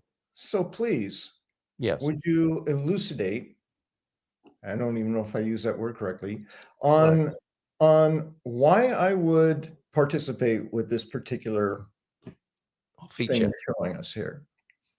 What do you mean? Why would people come up and talk to us about it? No, for me personally, I'm not clear what it is. Like, why would I want to be a part of this? I think it'd be very informative to people who aren't already, because I've seen it several times. I just haven't gone to look at it, so I don't know the specifics. I'm just providing, I'm taking Louise's spot and providing you with an opportunity to talk a bit more about why would someone want to participate with this? All right. So from the top, then the idea of the Portugal Immigrant Network is okay. This is like our mission statement, if you like. The Portugal Immigrant Network, the PIN, is hoping to represent individuals and national identities of foreigners coming into Portugal. Our intention is to support people to enjoy their new life in Portugal, so that they can integrate successfully and ultimately make a positive impact, a sensitive and appropriate impact on the new culture into which they're coming. So basically, Good Morning Portugal is all about coming to Portugal and living a great life here and enjoying what Portugal has to offer and supporting each other in doing that. And we are aware from time to time that we have an impact as incomers into the country. And I think that's something that's worthy of a conversation. And management is probably too strong and officious a word for it. But I think talking about it and being aware of it is really useful. And I think you can't have a conversation about this without including all the voices of the communities who are coming into Portugal. Yes. And when I first started thinking and talking about this, I was really aware that we don't really know many people from those other cultures. This is a very particular kind of experience that we have here. And again, I don't want, I'm not knocking that. It's not a matter of difficulty or negativity. I mean, we are who we are here, and we would welcome other and additional voices in this. So I hear the vision. Yep. And I like the vision. I'm in alignment with it, but I don't know what the mission is. I don't know what I'm going to do. What am I going to do? What are you? Is this like another Good Morning Portugal? Is it a YouTube channel? No, how does this work? That's what I don't hear in the okay. In the ultimate vision then would be to have some sort of working group or a steering group or a panel of people from these various countries. And one outpouring or expression of our work would be to have an annual festival where we celebrate the diversity of the cultures that we're talking about with the food and the drink. I used to do something called the community stage at the Respect Festival in my local city. Did it for about 7 or 8 years, I think. And there were many stages at this festival. And I was in there emceeing the community stage. And there are people from all over the world and different parts of the city from different groups. And they would come and do a sort of party piece, if you like. And something like that celebrates all the different cultures coming to Portugal with music and food and drink. That would be an ultimate vision of this. And one great expression of it. Another would be representation to the government. See, this might already exist. I don't know if it exists or not, James. But how do you imagine the interaction between the annual festivals? What's going on in the meantime between the community or whatever's being established by this? What would I be doing if I said, "Oh, I like this idea. I want to participate somehow"? What would my participation look like to you? Well, I think if let's say you became the American representative, which would be quite an interesting particular job to have. I don't know if I want that job, but go ahead. No, I'm not sure many people would. Can you imagine? Because there would be quite a lot of interesting discussions within the American community alone, I think. Would you mind speaking for all people that are like you? Well, it would take a special kind of person who doesn't just kind of impose their own view of what it is to be American, but is representative of their community. And I just think it would be fantastic to have community representatives break bread together, and at times they could step up and be helpful to the Portuguese government, for example, as a representative body. I don't know if there's my research so far tells me that there isn't a representative body of immigrants, generally speaking, who can speak on behalf of immigrants to the government. I think that would be quite a useful thing. Could be, for sure. Yeah. And, there are groups of people who come together, set up petitions and complain about CEF. And whilst that might need doing, it's like it would be a shame if that's the only representation we have of immigrants moaning about the immigration service, which, I'm not saying it shouldn't be moaned about, but wouldn't it be great? Wouldn't it be great if there was a broader mission for that group of immigrants that was also helpful as well as critical of so how would we interact? All these members that join, how would we? It's going to be one hell of a Zoom call, isn't it? And I think that's how it's going to be at the beginning. It's going to be people coming forward and saying, "Yeah, I'm happy to speak on behalf of my Brazilian community, American community, Polish community, and we see how it goes. We see how it goes, and it has a resonance of the United Nations about it, doesn't it? And the last thing I want it to be is a bureaucratically heavy going, deeply political thing. Those things probably already exist and find themselves in the sort of trouble that you might imagine they would. I think it might, and I don't know. I'm just using formats that I've seen through expats and through Good Morning Portugal. Yeah. It's beginning to sound something like a weekly or a monthly gathering of representatives on a visual video network of some kind. Correct. Okay. And then of course, with those sorts of things, it's like, well, we got to meet somewhere. We got to meet in Lisbon and have dinner together. Yes. Or maybe someone has a center where we can get around a table and talk and see where this might go. And if I'm involved with it, I'm hoping there will be food, drink, and music. And rock and roll. Rock and roll as a major part of it, because I can't think of a better. Like you had a taste of this yesterday, didn't you? At Communities Unite, they've got it right, I think, with how to bring people together and how. Well, they've got it right for how to bring immigrants together. Yes. And include Portuguese in terms of provision of food and who they support. For me, it's like I would love to see at least as many Portuguese people here as there are English speaking or people, primarily Brits and Americans so far. And I know they're trying to do that. They're trying to grow. But if this was my vision, it's like, oh yeah, I'd love to see a much fuller integration of the local people as well as the people who have moved here for this amazing cause of raising money for local organization, Portuguese organizations that need support. So it's a great cause. It is, and it's a great model. And of course we should work together with them as well. That's I was is it Joe Mack who's part of that? I can't remember the other chap's name, but I have spoken to them behind the scenes. I'm looking forward to going to one of their events, and I think they have delivered a fantastic model for integration. And then on top of that, we can bring in more nationalities, can't we? And Dougie asked what he says is a silly question here, which I think is a great question. Has anyone asked Portuguese people what they think of this massive influx of immigrants into their country? And there's a couple of things there. It is a massive influx of immigrants. And that's another part of what this Portugal Immigrant Network should be. When you're faced as a country with a massive influx of immigrants, there will be challenges and problems.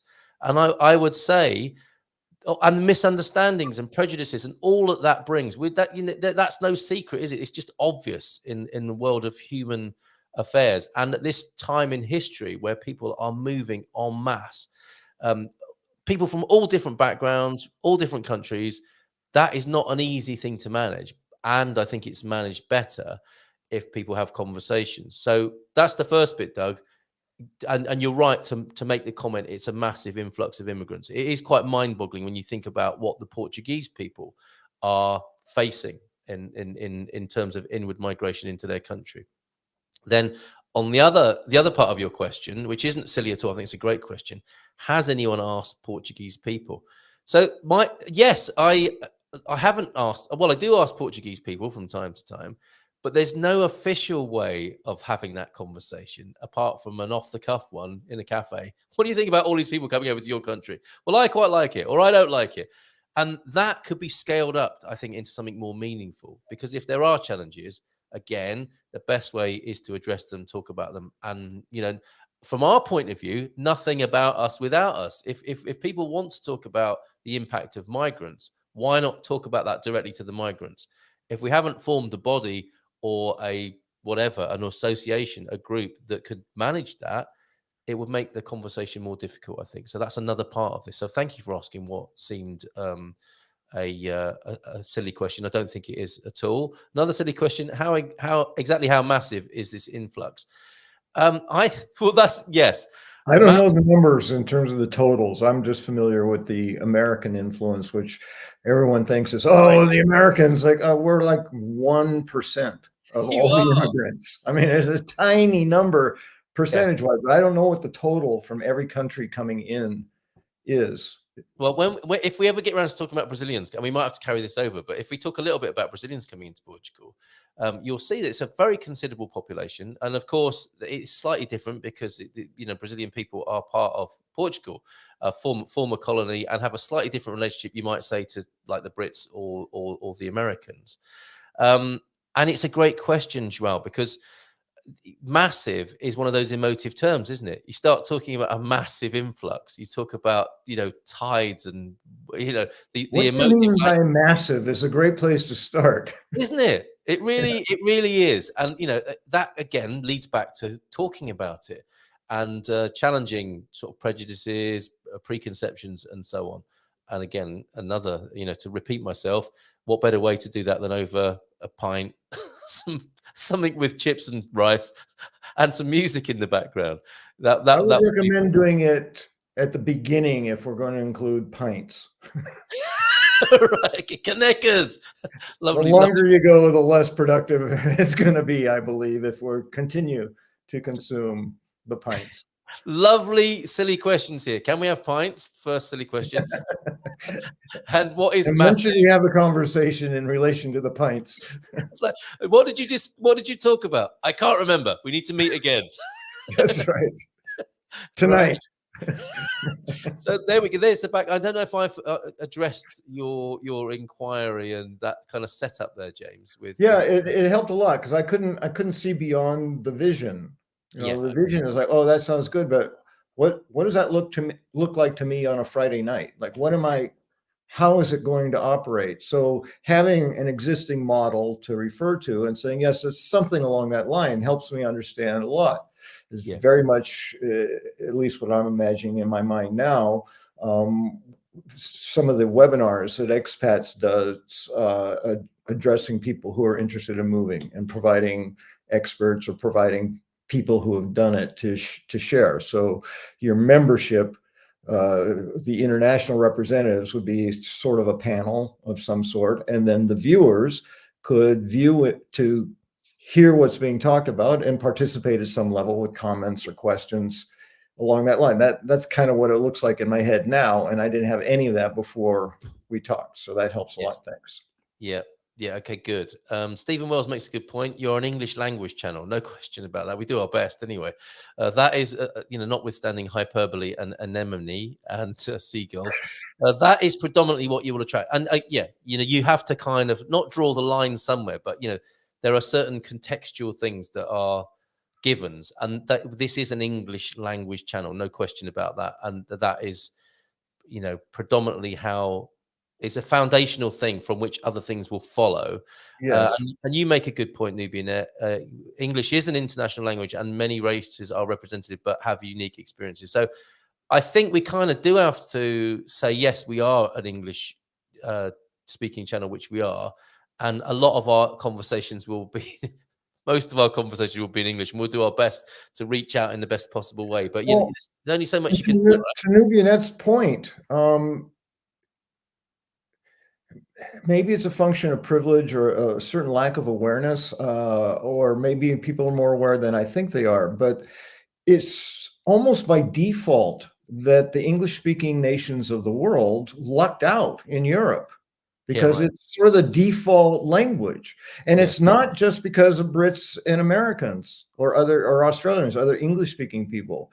It's a way in which a French person can talk to a Spaniard, can talk to a Swedish person all at the same time. And they said, let's use English. Yeah. So while it is an English language channel, it doesn't make it exclusive to only people who speak English as their native language. Yeah.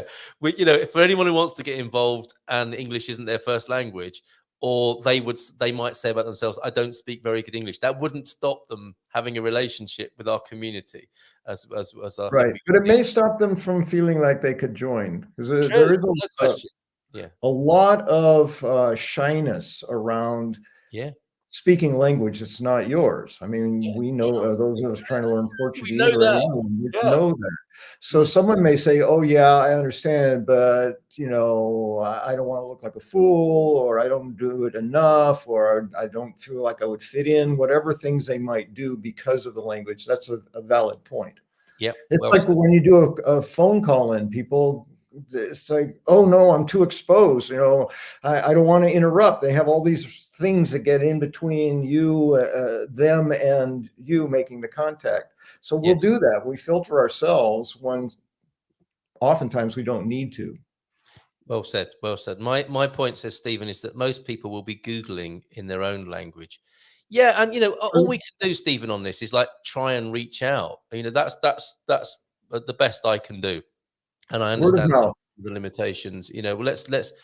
If and when it comes to a festival, then it shouldn't be so much of an issue. If you're calling an English-speaking YouTube channel a live stream, then that is going to be very obvious that that's going to be the common language, and a useful a competency in it will be a useful sort of benchmark or basis for a conversation. But when we come to having a festival, it's not so important, is it? Because we'll have the languages of food, we'll have the languages of drink, we'll have the languages of music to refer to as well. And there's a sad lack of that on the live stream.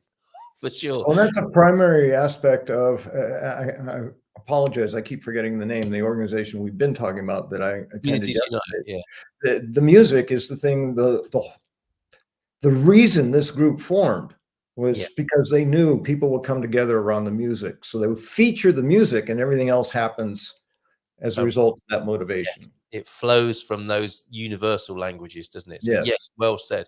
Okay, let's go. By way of making sure, what I'll do is I'm going to delay my conversation about the question that was raised about by Ocarisma, about my somewhat flippant conversation about the colonies before Portuguese colonial behaviour, we'll call it. So we'll move that, and I will be here latest till 10:30, and we'll talk a little bit more then, João de Nord, about what could be called massive. Because I think it is. Let's not use emotive terms, but I think it's significant. Let's call it significant, and let's be specific about that. And if we look at that chart again, how massive is this? And I know you're using massive in inverted commas as a way of sort of decoding that and understanding it. 2020 figures. Then, how massive is it? We're talking about Brazilians at just under 184,000. Brits at 46,000, Cape Verdeans at 36, Romanians 30,000. I think that's significant. And you make the point as well, the Americans don't even make the top 20. They actually did in 2020, and it was nearly 5,000 Americans back in 2020 moving to Portugal. And I understand that's doubled in the last 2 or 3 years. We're still waiting for some new figures. I think those are the latest figures.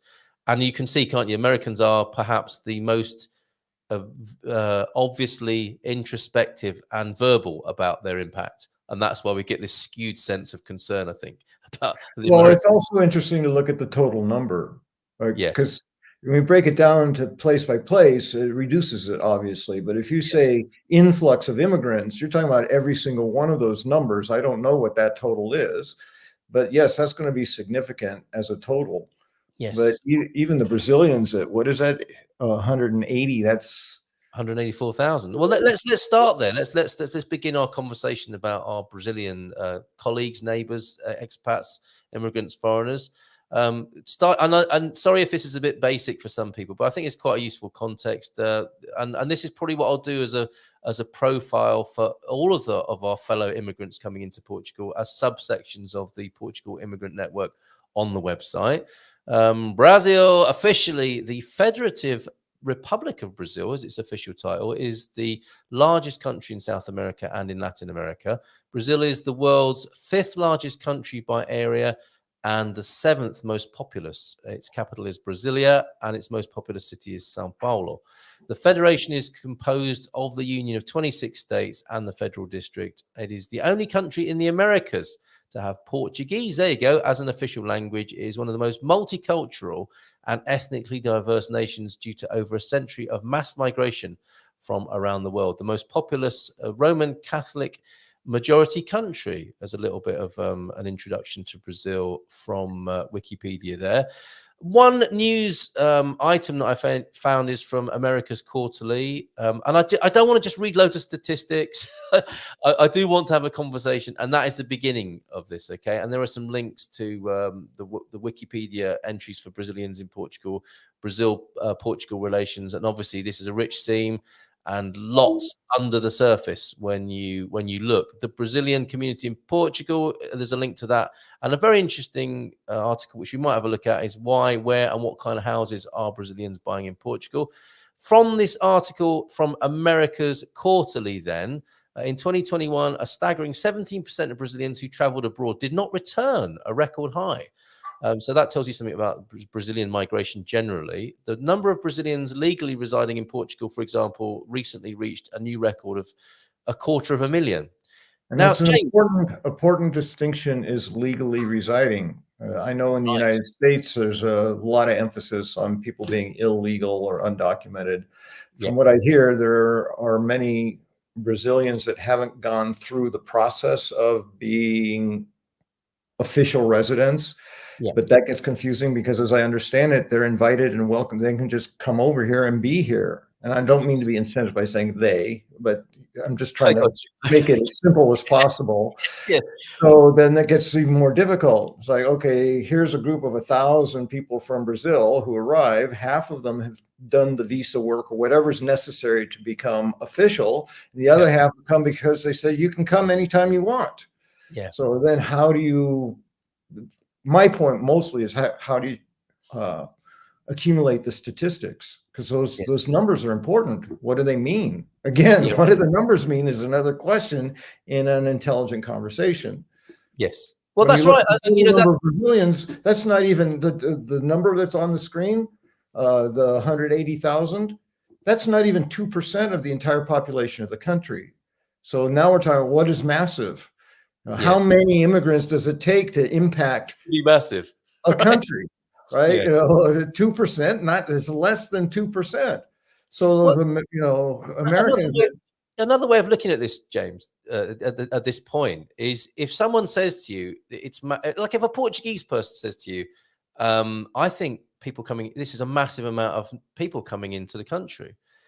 I mean, what are you going to do? Are you going to say it's not? Are you going to say, what do you mean? Yes, I'm going to ask them, what do you mean by massive? That's my first question. Yeah, the argument for me is not about whether it is massive or not. It's what are people experiencing? What is behind what they're saying? Well, and I can't even answer the question if I don't know what it is I'm addressing. Right. Yes, what do you mean by massive? Oh, 5 or 6 people. Well, then yes, it is a massive thing based on that definition. It's hugely massive. Yes. But if it's, you know, 85 million, it's like, oh no, it's not massive at all. So I can't even address the question until I understand what the question is. Exactly. And that's why this is a conversation and not a thesis that is going to be delivered. Yeah, with like, here it is. We've decided on the Portugal Immigration Network, it's like this. More so, how is it? Not it's like this. And, you know, we've all got our prejudices. No question about that. We've all got our you know, blind sides in our thinking and our behavior, and here's an opportunity to have a look at that, shine some light on it. Now, on that note of massive, if you consider that the Portuguese population is what, 10.5 million, it's something between 10 and 10.5 million. 250,000 people is quite significant, isn't it? Furthermore, you know, that number is increasing. The actual number of Brazilians in Portugal is likely 500,000.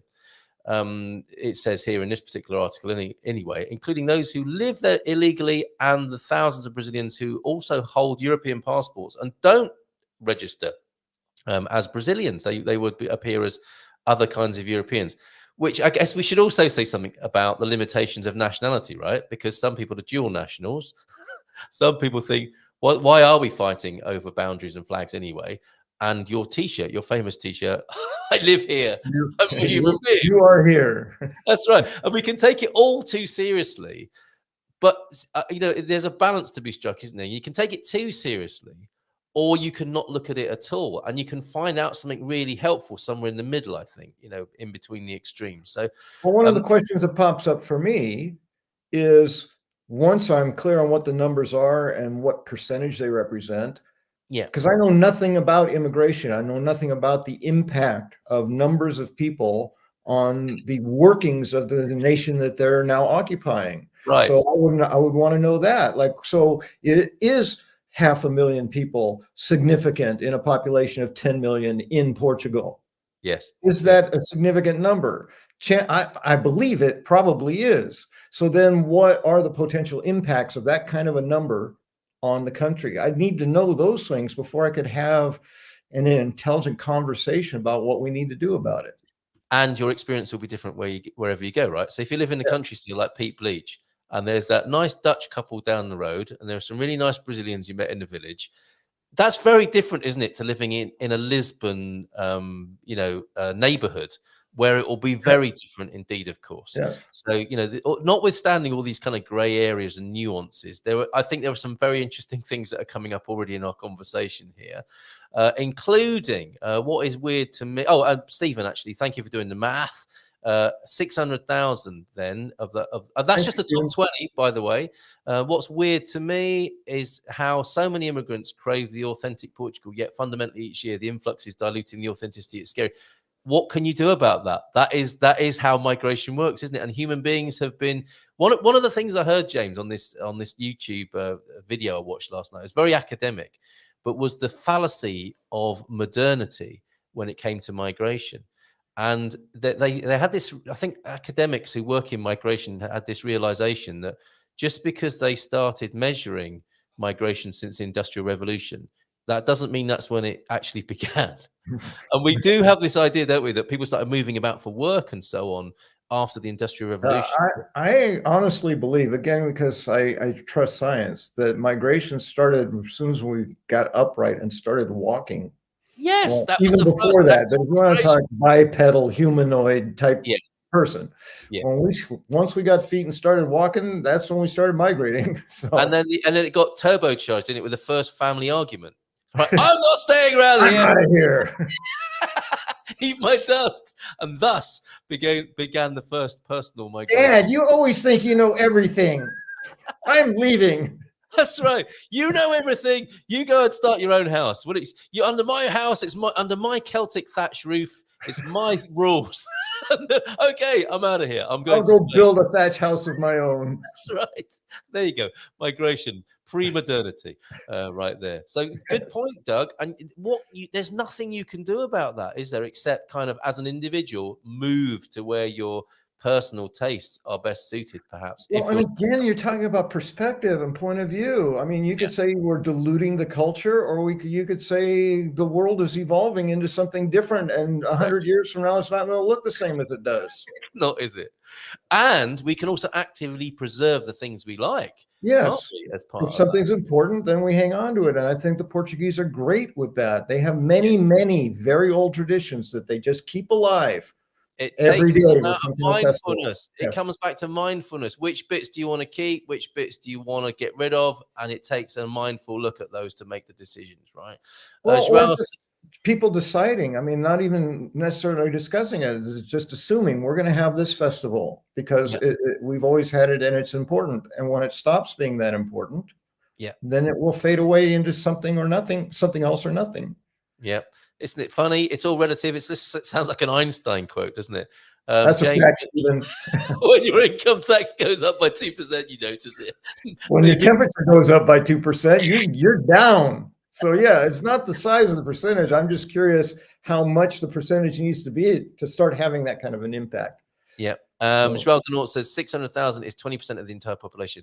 Now that, you could call that massive, but 1 in 5 people being a foreigner is a conversation worth having, is how I'll put it. I'll downgrade it from massive, but I would say it's significantly impactful without wanting to sound too pedantic and pathetic. Current population, says João as well, is closer to 12 million. And still, that may change it to 1 in 6 or 7 people is a foreigner on that basis. But it's fascinating. And yes, good question. Where is Antonio F? To give us when we need him most. The reverse needed now. Next time he shows up, we'll just all in all caps say, "Where were you?" Yes, we had questions for you, Antonio. Where were you? How dare you not be here? You're our Portuguese guy. Using the Pareto principle in mind, 600,000 will be 20% impacting the 80% of the population. Might that be seen as massive? There's a lot to that. It might be seen as massive, and it's also like, what is happening? What's happening in our experience? And I would say, like you, I would guess that 20% is significant. Like, yeah, it'll make a big difference. That's would be what I'd say, just right off the top of my head. Yeah. And when you're in a bar in, like, I was going to say Fundão, but there are a lot of foreigners there. But if you're in a remote village, it may not look like 1 in 5. But if you're in downtown Lisbon, it may look like, you might be with 4 other foreigners, mightn't you, in a certain situation, and no Portuguese people. It does vary where you go. Okay, I'm wrong. 10 million. Not sure where I got that 12 million figure from. You could have changed the course of history, João. These are the conversations that we're getting heated about and being absolutely certain about and polarizing. It's like, oops, wrong number. Sorry. Number. It was 1%, not 100. My bad. Sorry about that. Go back. What I noticed is the enclaves in Portugal. Americans gather in certain regions, but migrating people do that. Migrating people go find their friends or their reflections, don't they? Apart from the exceptions who don't want to be with those people, but they're exceptional. Germans in other spots. As lone traveler, I noticed the growing language barriers. FYI, 600,000 is 6% of 10 million. Thank you. The US defines itself as a melting pot. Canada as multicultural. Portugal, well, again, we can't speak on behalf of the Portuguese, but we do invite an open conversation here. And to be honest, not to be making a joke out of the whole migration of humans, but the United States is one of the few places in the world where, again, the terms modern civilization just showed up. They just got on their boats and said, okay, we're unpacking here, folks. And those boats initially came from 1 or 2 or 3 places, France, Spain, and England mostly, but gradually became every place on the planet. So our nation really, as many people want to say, it's white British colonials that are Americans. I totally disagree. I mean, it's a nation of immigrants, forced or otherwise. Mm-hmm. So we don't have that enclave thing so much about your nationality as we do about your race or the color of your skin or your religion. That's where we separate, in those places.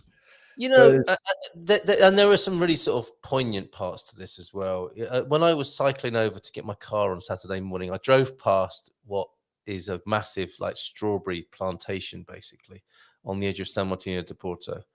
And I drove past there, and there were people picking strawberries that morning in the heat, and it was like something from a film. And I shouted out, for the people who are looking at me, he sort of, waved and said, "Hola, bon dia." And, these people waved back, and there was a bloody fence in the way. And it was like suddenly a really heart-sinking moment. These are poor, as far as I could tell, like poor migrants coming over to do shitty jobs that other people don't want to do. From their point of view, without sort of projecting too much or being patronizing as well, that for them, as we were talking about last week with Bobby, that might be an amazing opportunity for them from what they've come from. I don't know, but there was a real poignancy about cycling past me of a certain kind of standing and choice in the matter of being a migrant in Portugal, and looking into these people working in bloody boiling hot conditions, picking strawberries for the likes of me, if you like, on this horrible mass agricultural facility. And it looked like something from another decade, frankly, James. And that's another reason why we should be having this conversation, because it's not all migrants are equal. We know that we had this conversation last week, and there are some shitty things going on with people. Yes, and it's the use of "and" I was going to observe. They're not exclusive. They can be the same. It can be, yes, it's back-breaking, pain in the ass, can't stand it labor, and your life is better for it because you have an income versus no income. Right. So it can be both, but it doesn't necessarily mean that doing the work for the better money even though it's less in the United States, always much less money than, American citizens would be making. Yeah. It doesn't mean that it's all negative. There's the reason they're doing that is to improve their lives financially. Yes. And that in itself is kind of a sad comment. You're willing to do backbreaking labor for pennies on the dollar because it makes your life better, and you're riding your bicycle by. So I get your point. Yeah, yeah. And it looked like something from a movie from America, honestly, from back in the day. And again, this could be patronizing as well, couldn't it? Because I'm just projecting my emotions and my virtue signaling, whatever it is, I'm doing that. And I come back to the point that what would be useful is to be in conversation instead of having a fence. There is to be having food and drink and music with those people when they're not breaking their backs working. I think they do have some downtime. They're not, they're not slaves in the field, but there are people who are in shitty conditions here and all over the world. Or doing what we define as, again, if we want to be really specific, it looks pretty shitty to me. Well, it's quite polarized, isn't it? It's not. Yes. It wasn't a community-owned organic farm where everyone was getting stuck in to get the crop to market. And I've been whatever profits they make. I've been in privileged, like agricultural situations like that, where I come from in Devon, and people are all, there's hippies picking fruit and veg, getting close to the land, and they're all part of some sort of cooperative endeavor, which sounds to me a lot more appropriate and human scale and human affirming than in massive industrial facilities of fruit growing. We're taking clearly advantage of people because of their bad situation. Exactly. And these are jobs that not everyone wants to do, and fortunately don't have to, but by virtue of their birth and choices or whatever. In California, every time someone presented me with, those illegal migrants are stealing our jobs, I said, okay, well, you want to pay Americans to pick that lettuce and those strawberries, then be willing to spend $20 a strawberry and $80 a head for lettuce. Exactly. You're complaining about it. It's not fair for them, but if you don't want it, it's like, okay. And there's something in between. There's something in between, isn't there, James? Yeah. There is. You could if we had the doc here, the doc would have a very clear, I think, not when to stereotype his but we could guess what a Marxist view on this might be. But in between all of that, in between the political solutions and the ideological debate we could have about this, there could just be talking to people who are in those communities and connecting. And that's what I think would be very effective and useful, and something I would like to do, again, without wanting to seem like some kind of pretentious virtue signaling twat. But anyway, I might not have managed with that, but I hope people can see that the intention is good, and we should finish, I think, today. I mean, notwithstanding perhaps the Portuguese ambassador's welcome and message to his country folk here from for the resources I've put together, and I hope to do this for all countries that we've talked about and nationalities. There's an amazing demographic about Brazilians moving to Portugal, which is on this page, the link for which is in the chat. And is this the ambassador? It is. Oh, let's finish with this today, because I think we've opened a nice can of worms and a sort of a route forward. I've explained to you what I'm trying to do.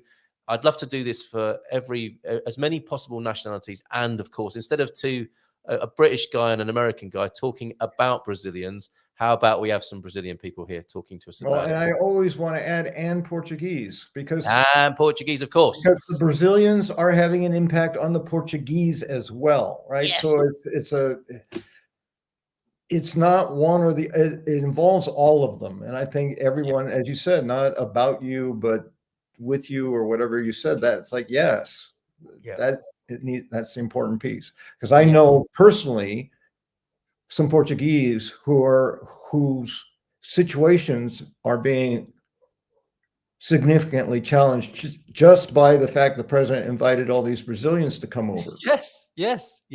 And what better way than to just talk about it, right? It's like I think conversation is so important, giving the potential of inflammation and difficulty. I think it's really good to have the groundwork of conversation and connection between people. I found myself wondering what England would look like if they made a similar invitation to Americans. All 300 million of you. You're from us. You're from here. Yeah, you're welcome. You're welcome. Come on over. Feel free. Like, pretty hard to imagine what that would look like. Yeah, that's a fair point, John. It's not the physical labor that's shitty. No, I mean, we can go all kind of I don't know who was doing, but ennobling about the manual work. Of course, it's good for people in many ways. It's the conditions under which one does the work that's the issue. Absolutely right. Yeah, for sure.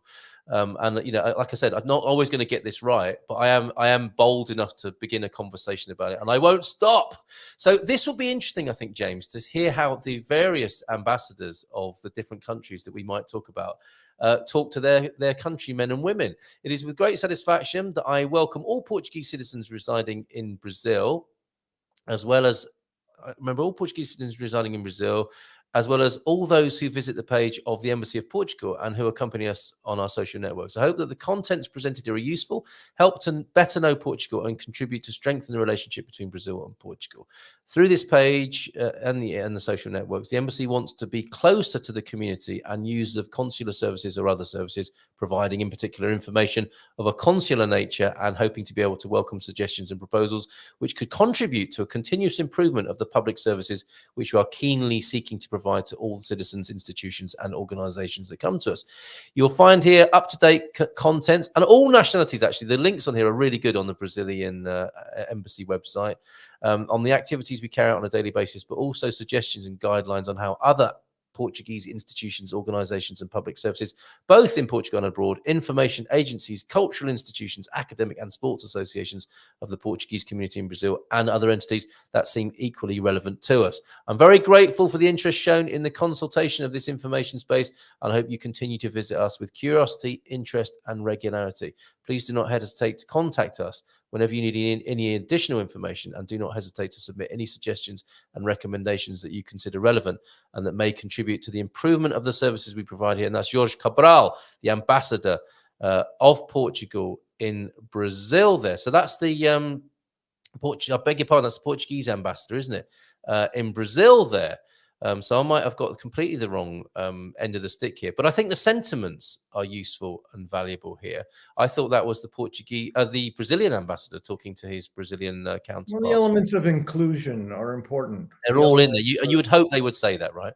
Of invitation, those kinds of things, they're important. So yes, I agree with that part of it anyway, for sure. There we go. A nice glow from Lord Gilchrist. Hey, that's where you are. That's where you live, mate, allegedly. I think that is the point. It is the specific conditions that are either a productive or humane way to make a living or otherwise. And there often seems to be a race to the bottom with these things. And I will add that I do believe that there are a number of people who are doing that work who don't enjoy it and would rather do something else if they had that choice. Right. I don't want to say that it's a pain in the ass for everyone and that it's occasionally wonderful for everybody, and none of that. But the main thing for me is those of us with privilege sometimes forget that part of that privilege is a choice. We can choose to do that work or not. Yeah. If we think it's shitty work, we can go do something else. Mm-hmm. If I'm amongst those people who doesn't have that choice, this may be the only choice I have. It may be shitty work for me, but it's the only way I can make a living, which then goes to the conditions again. So, and James, and we are talking again about people about situations that we don't know anything about really, apart from our view of it, which is then turbocharged by our own experiences and prejudices. So I'm looking forward to these opening conversations, and I will now palate cleanse with one or two dad jokes. One of these has you in mind, my friend. I keep forgetting that I have the right to remain silent, even when I'm not being arrested. That's pretty guilty. Same here. We can both put our hands up to that. And a neighbour asked to borrow my lawnmower. I said, sure, just don't take it out of my yard. Feel free to use it on my grass. And this one had you in mind, I think. Tell me, do you hear voices in your head? Say no. No, doctor. For anyone who doesn't think they have voices in your head, the one you're having the conversation with about voices in your head are the voices. That's the voice we're talking about, yes. That's the one we're talking about there. We all do. James, thank you for staying longer than usual. I've really found that helpful and enjoyable, and I hope it's the beginning of something very useful. Me too, although you did skip my visual dad joke, so I won't do that. No, we don't need to take time to pull that up. No, I don't need that sour taste lurking here. Go on. There it is. I invented a thought-controlled air freshener. That's ridiculous. It makes sense when you think about it. James, thank you very much. Thank you very much. Yeah, bye for now. Thank you, everybody who tuned in this morning. We'll see you again tomorrow. Cheers, James. Bye for now, my friend. Ciao, ciao.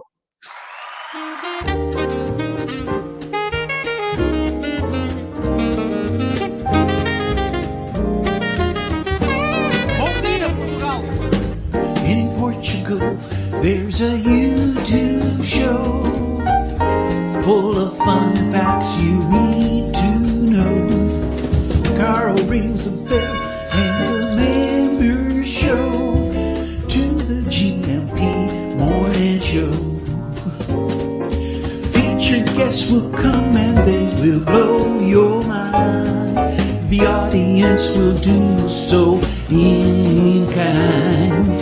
The little vanity mixed with some insanity on the morning show with GMP. Good morning, Portugal, and I'd like to welcome you to another fantastic day. Hey, Gumpers.